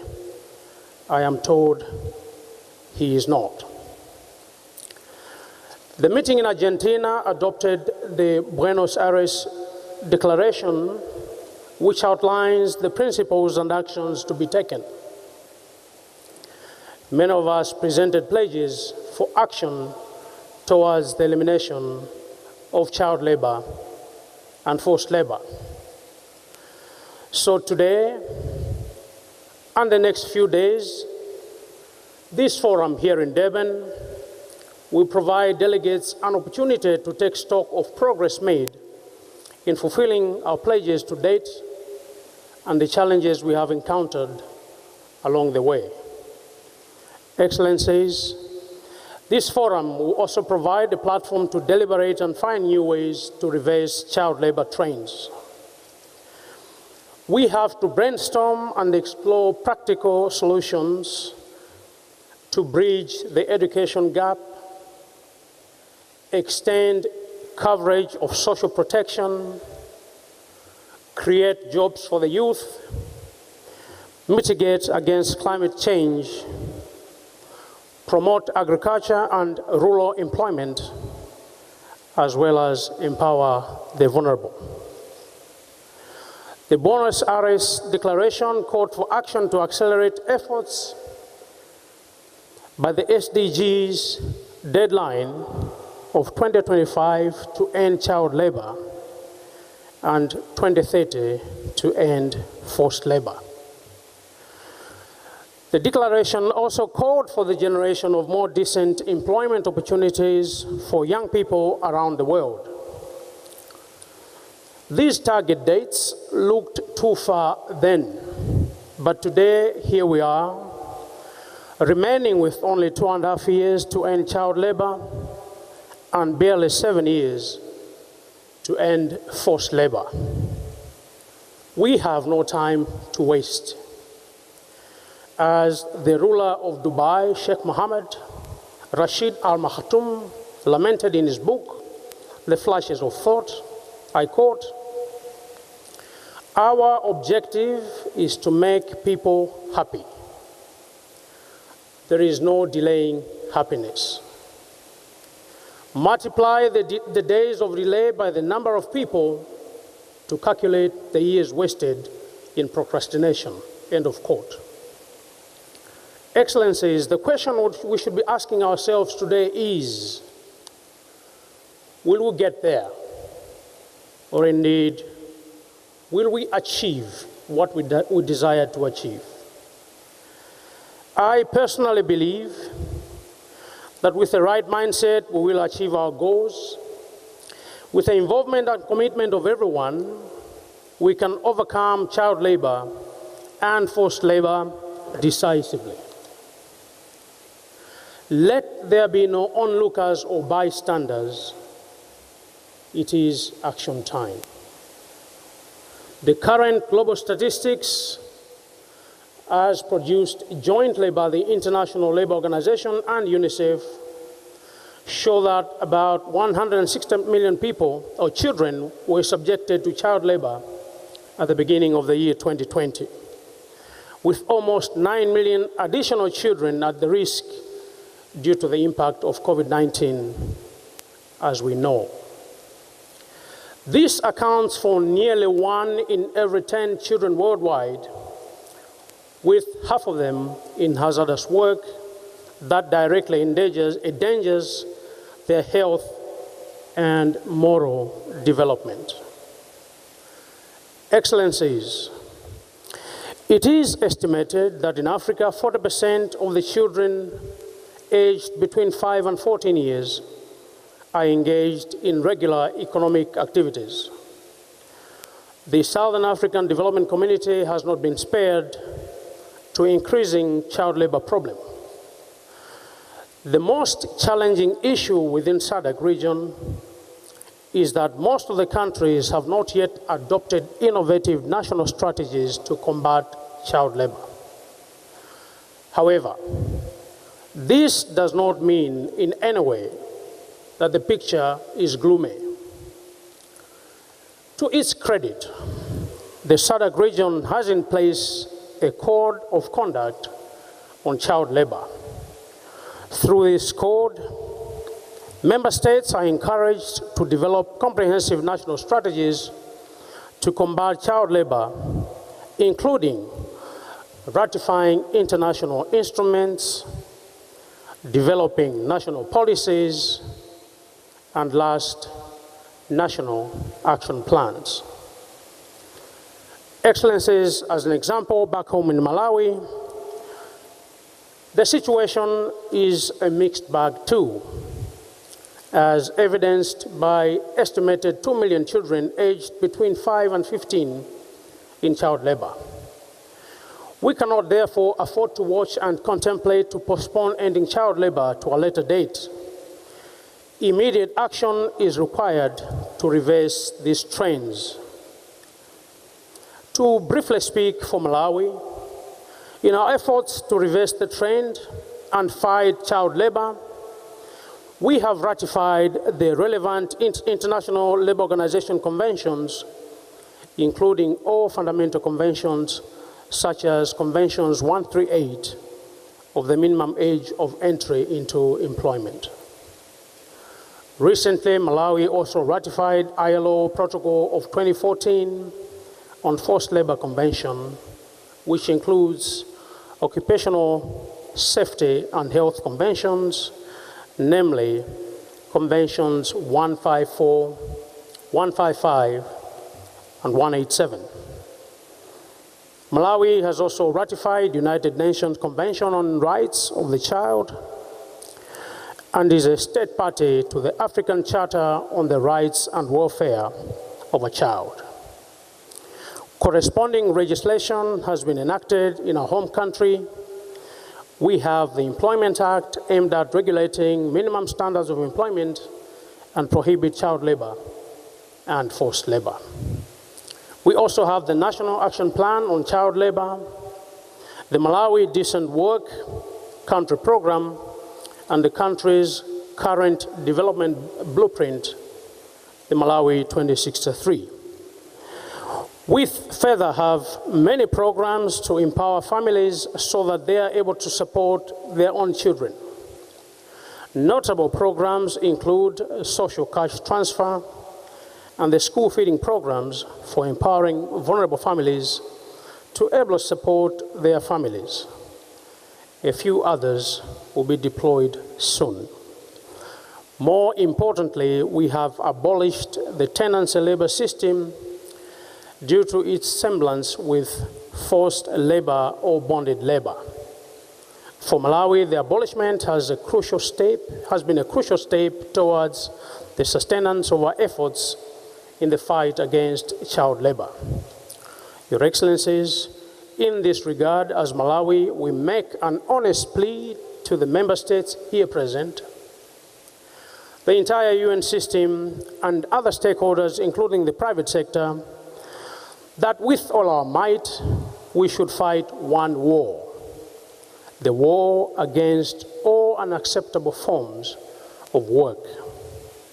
As Malawi, we believe that all the 187 member states of the International Labour Organization are committed to the fight against child labor, as is evident by the universal ratification of Convention 182 on the worst forms of child labor. These efforts and interventions are all meant to make sure that Malawi escalates her fight against child labor. Excellencies, I stand here today with a lot of hope for the future, a future that will require us to change the way we have been doing business, a future that demands a change of mindset on how we perceive and deal with causes and drivers of child labor. We need to agree here and now on how we shall do things different. We need deliberate policies to extend social protection coverage for children and their families, to scale up investment in free and good quality education, promote rights of children from birth to adulthood, promote decent work for young people, among other interventions. The future begins right now. Your Excellencies, as we lay down these interventions, we need to pay focus to the agriculture sector, which accounts for 70% of child labor. We need a multifaceted approach or approaches that promote inclusive rural transformation and rural development in all aspects. We also need to work closely with the private sector being the center of most industries. We can all sit here and come up with recommendations and programs, but they shall amount to nothing if those who must see them through are not involved. As I wind up, Let me commend the International Labour Organization for supporting many projects, including a project to address decent work deficits in tobacco and through value chain to accelerate action in the tea sector. On its part, UNICEF has come in to support interventions in the fishing sector, and we thank the ILO, UNICEF, and all development partners, the private sector, for their support and zeal to address all these vices. In conclusion, on behalf of our President, I thank the organizers for putting together this program. In a special way, I would like to thank once again the hosts, South Africa, for the hospitality, and the International Labour Organization for co-hosting this conference. And Mr. President, speaking for our delegation, the hospitality has been top class, and the efficiency in service delivery has been suffocating. We salute you.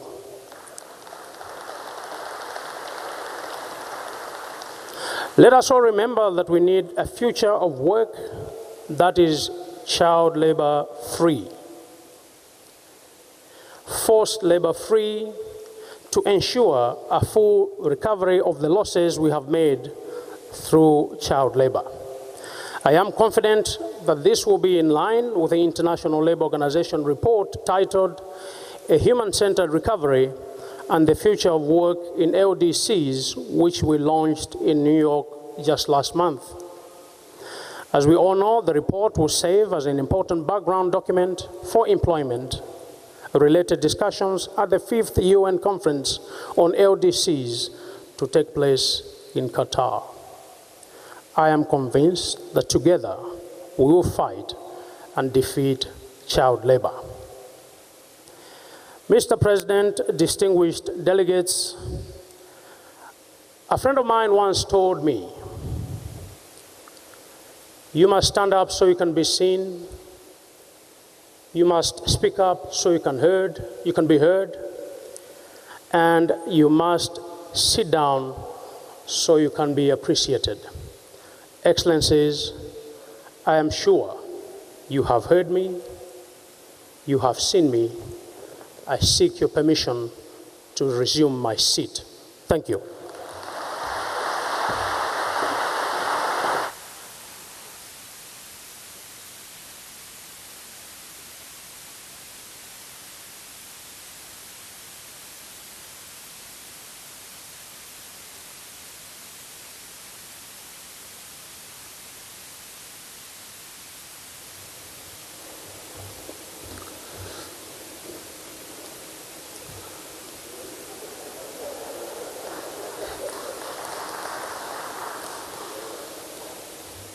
Thank you very much, His Excellency Chiluma, the Vice President of Malawi. We appreciate the messages of support from the continent, from the region, in particular from Malawi. The next speaker who's going to speak, maybe you must ask the questions from him about the mine workers of Malawi, who for many years have been part of the mining industry in South Africa. I think he has all the answers, because the speaker I'm going to introduce now, I'm introducing a friend of the workers as a founding general secretary of the mining workers in South Africa. A very powerful union. Today, the mining workers are enjoying rights. You wouldn't think about that at a particular time. I'm introducing to you one of those who were leading the crafting of the Constitution of South Africa, which has the Bill of Rights and the workers' rights. Because workers' rights are human rights, including the right to strike is in the Constitution. And this is the former Deputy President of the Republic, an accomplished businessman, and the President of the Republic of South Africa. But what is important, colleagues, also, in 2019, President Cyril Ramaphosa co-chaired the ILO Global Commission on the Future of Work with the former Prime Minister of Sweden, Mr. Stefan Löfven, who is also present amongst us, who is going to be part of the panel here. Their sterling work paved the way for the adoption in July 2019 by the social partners of the Centenary Declaration for the Future of Work, which promotes the human-centered approach to the future of work. His Excellency, President Ramaphosa, the floor is yours.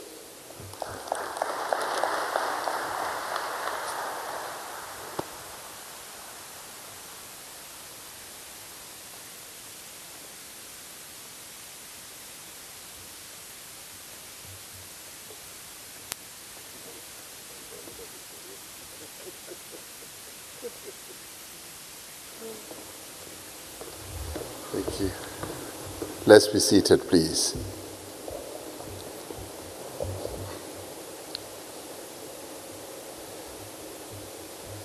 Program Director, Minister Thulas Nxesi, Minister of Employment and Labour in South Africa, Director General of the International Labour Organization, Mr. Guy Ryder, Your Excellency, Saulus Klaus Chilima, Vice President of the Republic of Malawi, Your Excellency and dear friend, Stefan Löfven, former Prime Minister of Sweden, and as you heard, a former co-chair of a commission that was set up by the ILO to look at the future of work. Your Excellency, Mr. Sihle Zikalala, Premier of the province of KwaZulu-Natal, and Your Worship,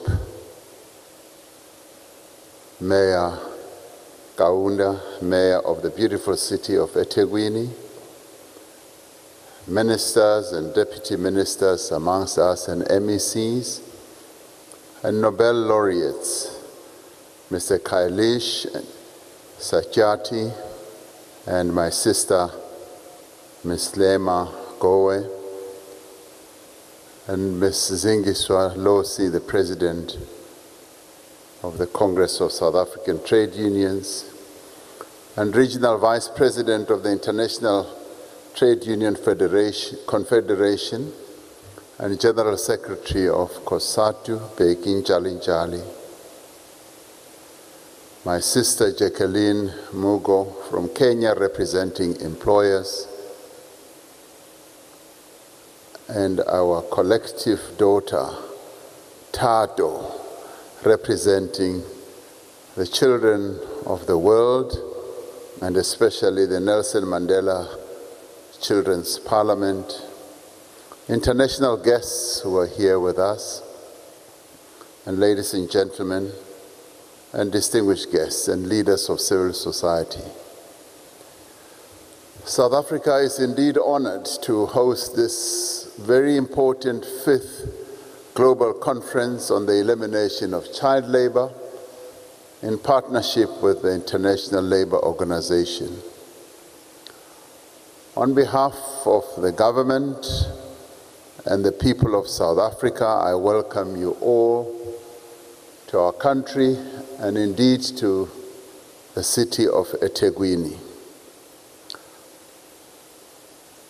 We welcome you much as eThekwini and the other surrounding areas in this basin where you are holding this conference has suffered a devastating flood that has led to the loss of almost 500 people. We'd like to thank you all who have expressed your condolences and kind wishes of support. And Vice President Chilima, do pass on our gratitude to President Chakwera as the chairperson of our African region here in SADC. He did pass on his condolences and messages of support. So thank you to all of you who have sent your prayers, your kind wishes, and your support. Thank you very much.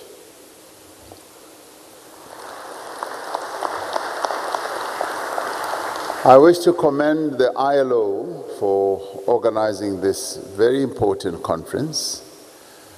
In the quarter of a century since the first international conference on child labor was held in Oslo in 1997, the ILO has been at the forefront, the real forefront of the global effort to eradicate the practice of child labor.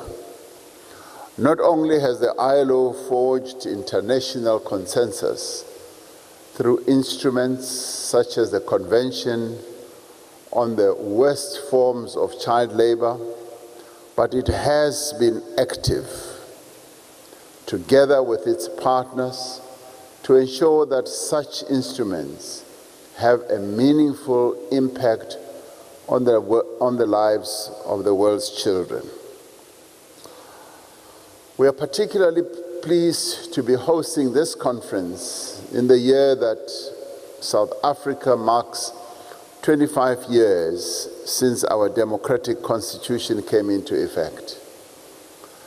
That was the adoption of this constitution was a seminal moment in the long and bitter struggle for the rights of all the people of South Africa. The recognition and advancement of human rights was central to the struggle for the democracy in South Africa.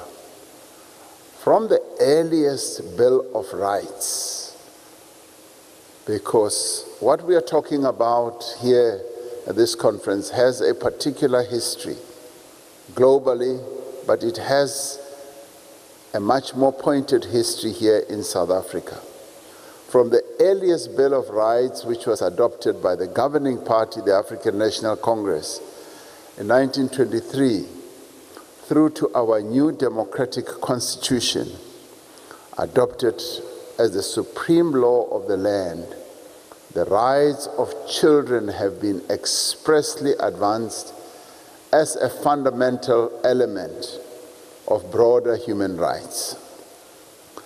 The African Claims document, which was adopted in 1943 by a whole range of organizations, including the governing party here, asserted the right of every child to free and compulsory education. The Freedom Charter, which was also adopted in this country at the height of the struggle for democracy in 1955 by the Congress of the People, demanded that child labor should be abolished. That is as far back as the struggle to eliminate child labor started and intensified in this country. It further said that education shall be free, compulsory, universal, and equal for all children, and that mothers and young children should receive special medical care. This was not just a matter of principle.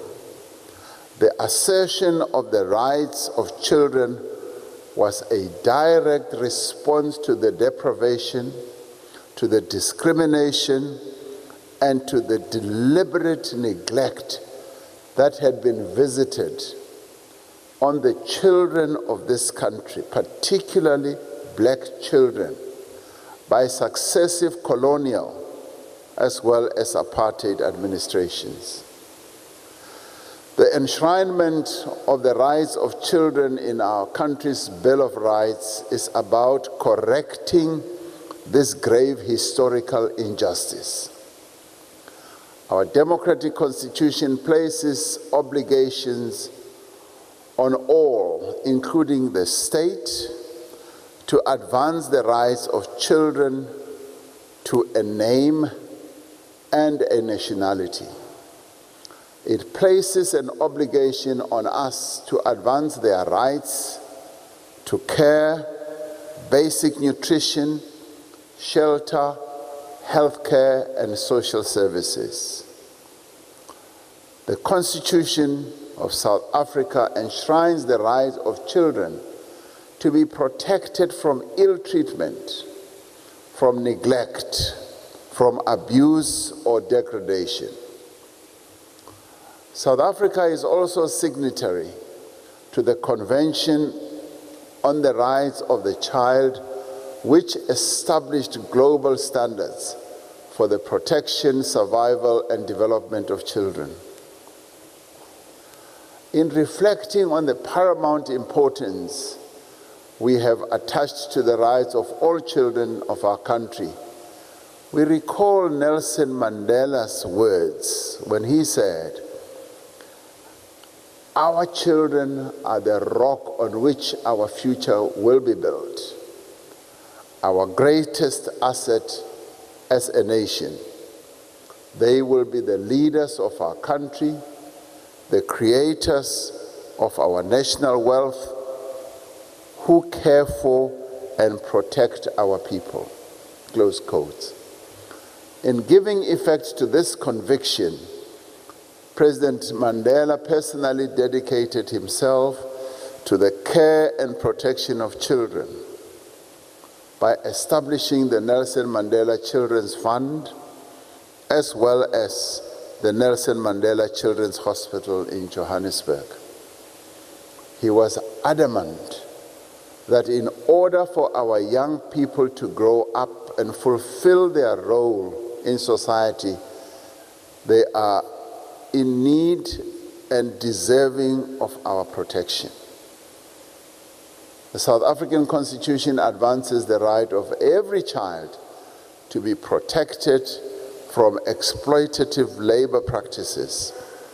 This includes not being permitted to perform work or services that are age inappropriate or that place the child's well-being, education, physical or mental health at risk.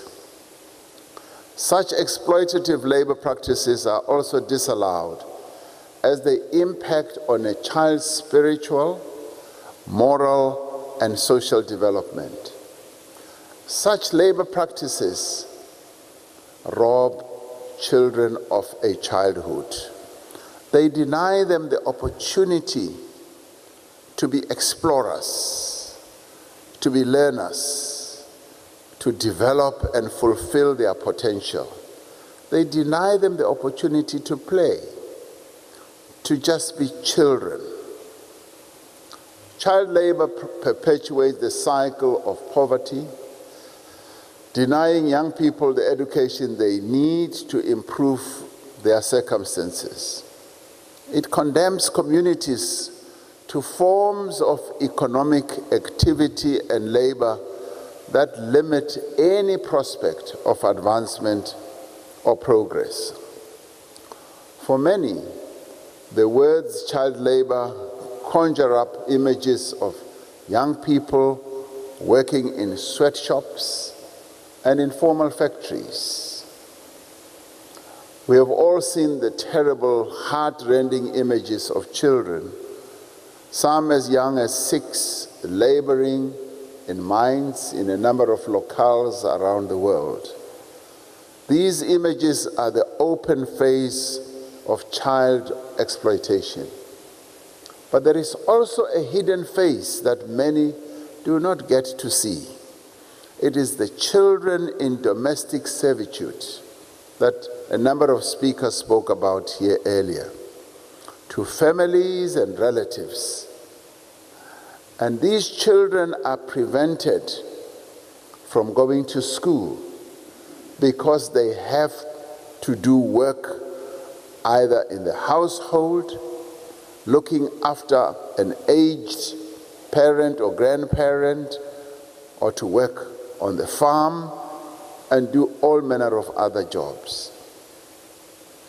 It is the children of labor tenants on farms fulfilling exploitative agreements with farm owners where the entire family must work on the land in exchange for the right to live on the farm. It is the many, many children, boys and girls, who are bought and sold in international sex trade, the worst of all forms of exploitation. We are here today because we share a common conviction that child labor in all its facets is an enemy. Child labor is an enemy of our children's development. It is an enemy of our children's future, and it is an enemy of progress. It is also an enemy of nationhood. No civilization and no country and no economy can consider itself to be at the forefront of progress if its success and riches have been built on the backs of children.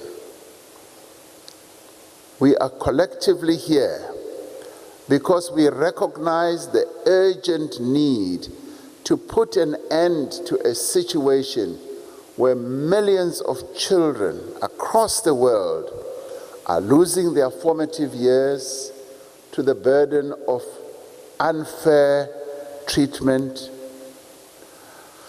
About this, we are categorical. There should be no excuse. There should never even be an explanation or justification for using child labor.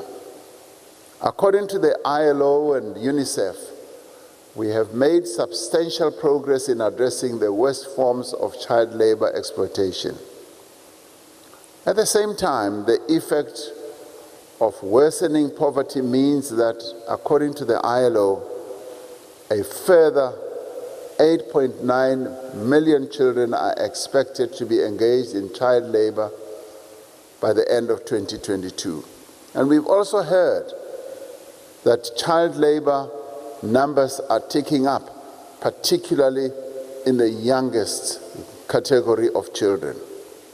This threatens our efforts to eliminate child labor by 2025 as part of the UN Sustainable Development Goals. This means that we need to intensify our efforts and tackle the challenges that we still face with renewed vigor, with renewed purpose. One of the most significant challenges is that the dire material conditions facing millions of families around the world often places families in an impossible predicament.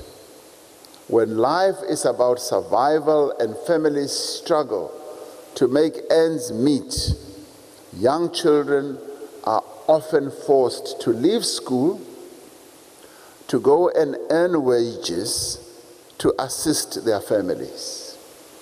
They sacrifice their own future. They sacrifice their own progress and education to advance the interests of their families and more often adults.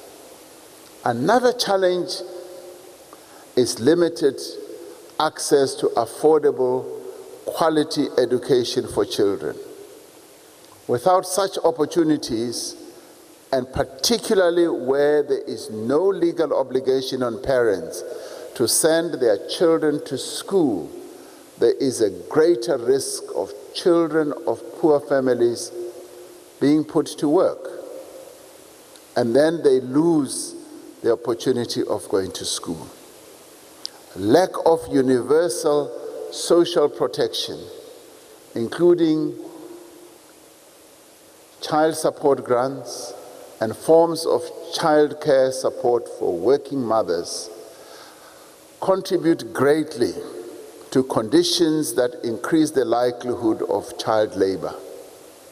It is our duty and responsibility as the international community to ensure that no parent is ever put in such a predicament, that no child is denied decent schooling, and that no family is forced to send their children out to work because they have no choice. Eliminating child labor is an integral part of our journey as the international community towards achieving social justice, to achieving human rights and protection for the most vulnerable in the world.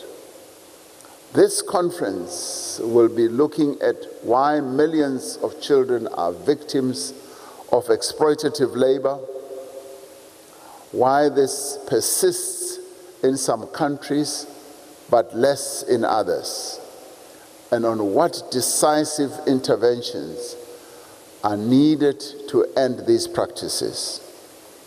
The COVID-19 pandemic has deepened poverty, it has increased inequality, and it has also expanded underdevelopment across the world. The fragmentation of global supply chains and how this has affected child labor in countries with extractive-based economies is a matter that should be taken up by the ILO, by business, by human rights activists, as well as by civil society. Labor organizations must also take this up. In time to come, the economic impact of the pandemic will also influence patterns of migration. We know that child labor coexists with migration flows and socioeconomic instability in developing economies. In a climate where millions are prepared to brave the harshness of deserts, rough seas, in search of a better life, the risk of children being exposed to exploitative labor practices is high. The reality is that our prospects of eliminating child labor and achieving decent work are limited unless we change the structure of the global economy and the institutions that support it. Among other things, this requires that patterns of trade, as well as investment, that are more inclusive, creating opportunities for developing economies to become more integrated into the global value chains are absolutely necessary. They need to have the resources and the opportunities to industrialize, to advance up the production value chain, and to provide their people with better jobs. We call on all social partners to adopt, if we are to address this challenge and eliminate child labor, that social partners should adopt the Durban call to action that focuses on the practical steps that need to be taken to make a difference. The goal should be to complement the ILO reporting mechanisms without adding more responsibilities to member countries. As a global community, we must demonstrate our commitment to ending child labor by committing ourselves to far-reaching actions. And I'd like to suggest the following. Firstly, we must ensure the full implementation by all countries of the ILO Worst Forms of Child Labor Convention of 1999. Guy rider says, many countries have signed up to this, and we're grateful for that. The convention is a bold statement of intent, but its worth will only be realized if it is consistently and comprehensively implemented. Secondly, we must attain universal access to social protection with a specific focus on children and the vulnerable. By providing a basic flow of support for families with children, we can reduce the need for children to be put to work, whether in the home or elsewhere. One of the things that President Nelson Mandela did was to focus on children, particularly when it came to social protection of children. When he introduced the social grant for children, which covered almost 12 million children in our country, and when he also introduced a meal a day at school for young children who were in schools. Thirdly, we must work towards free, equitable, and quality education for all children so that every child has an opportunity to advance and to improve their material circumstances. Our experience in South Africa has been that child support grants, fee-free basic education, and school feeding schemes have been a lifeline for indigent families.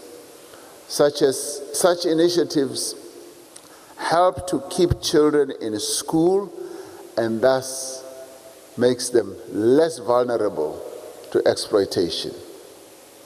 Fourthly, we must intensify our efforts to end all forms of discrimination against the girl child, particularly with respect to domestic work and access to education. By ending this form of discrimination, we free up the girl child, who the girl children have historically and forever been the ones who are subjected to do domestic work and in many cases have had to forego going to school because they've had these other tasks. Fifthly, we must work to expand global supply chains to include poorer countries as part of our efforts to achieve decent work and eradicate child labor. And lastly, we need to ensure that companies and consumers are more aware of child labor and its effects, and that through their purchasing and investment decisions, they do not support exploitative labor practices. Now, without a conscious effort to achieve social justice, we will struggle as humanity to eliminate child labor. Vulnerable young people across the world are looking to all of us, as Tato, who stood here and spoke to us. They are looking at this conference to emerge with actions that will radically change their lives. Let us, as we are gathered here, do everything within our power to meet the exploitation that Tato expressed here, the expectation rather, that she expressed here. Through the Durban call to action on the elimination of child labor, we are optimistic that as social partners and as stakeholders, we will be able to chart a course towards eliminating child labor by 2025. We wish the governments, employer organizations, labor organizations, and all stakeholders success in the vital work they have to undertake to ensure that the rights of children are respected, that the rights of children are also protected, upheld, expanded and extended. The world depends on you, gathered here, to continue to be the torch-bearers for the decent work, to be the champions of a better life for the peoples of the world, but more particularly for the children of the world, so that they can get the justice that they deserve. Because, as Nelson Mandela said, they are the future. I thank you.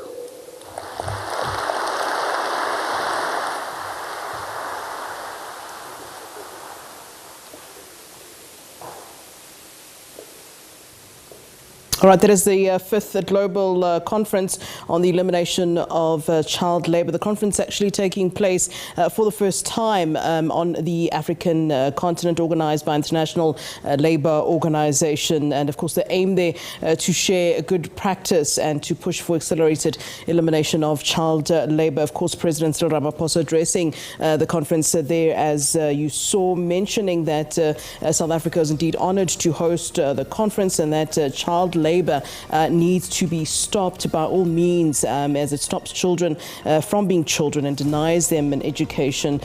Child labour in all its facets is an enemy, as said by the President, that business must ensure that they do not use exploitative labour practice, are some of the words shared by the President then this afternoon. We'll certainly go back to KZN, in Durban that is, and we'll catch up with our reporter Unathi, who's there for us this afternoon on what was said this afternoon. A warm welcome to you. You're tuned into SA Today with me, Flo Ledwaba, here on SABC News. Let's take a short break. More coming up after this.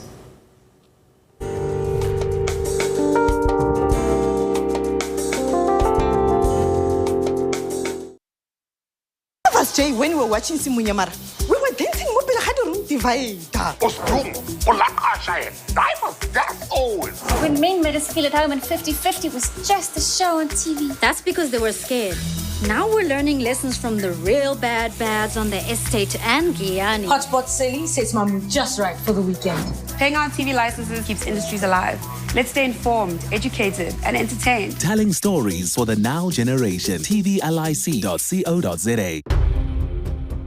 Looking at the State Capture Commission's report, people of South Africa look to this commission to uncover the truth, to identify those responsible, and to recommend measures. Volume 1 deals with South African Airways and its associated companies. Finally, it's in black and white that what Bain did at SARS was unlawful. We have been made aware of a whole lot of rot, and we're now in a position to get rid of it. We trust that the NPA will take action. All of the people who are pointed out in this report must face the music in the courts. I do hope that the recommendations are implemented. Without any shade of a doubt, security is going to become very important for all the whistleblowers, because the Zondo Commission report is out. Chances are that charges will be laid. On the day the acting Chief Justice gives a report on state capture to the President, someone is vandalizing the Constitutional Court. It's not an accident.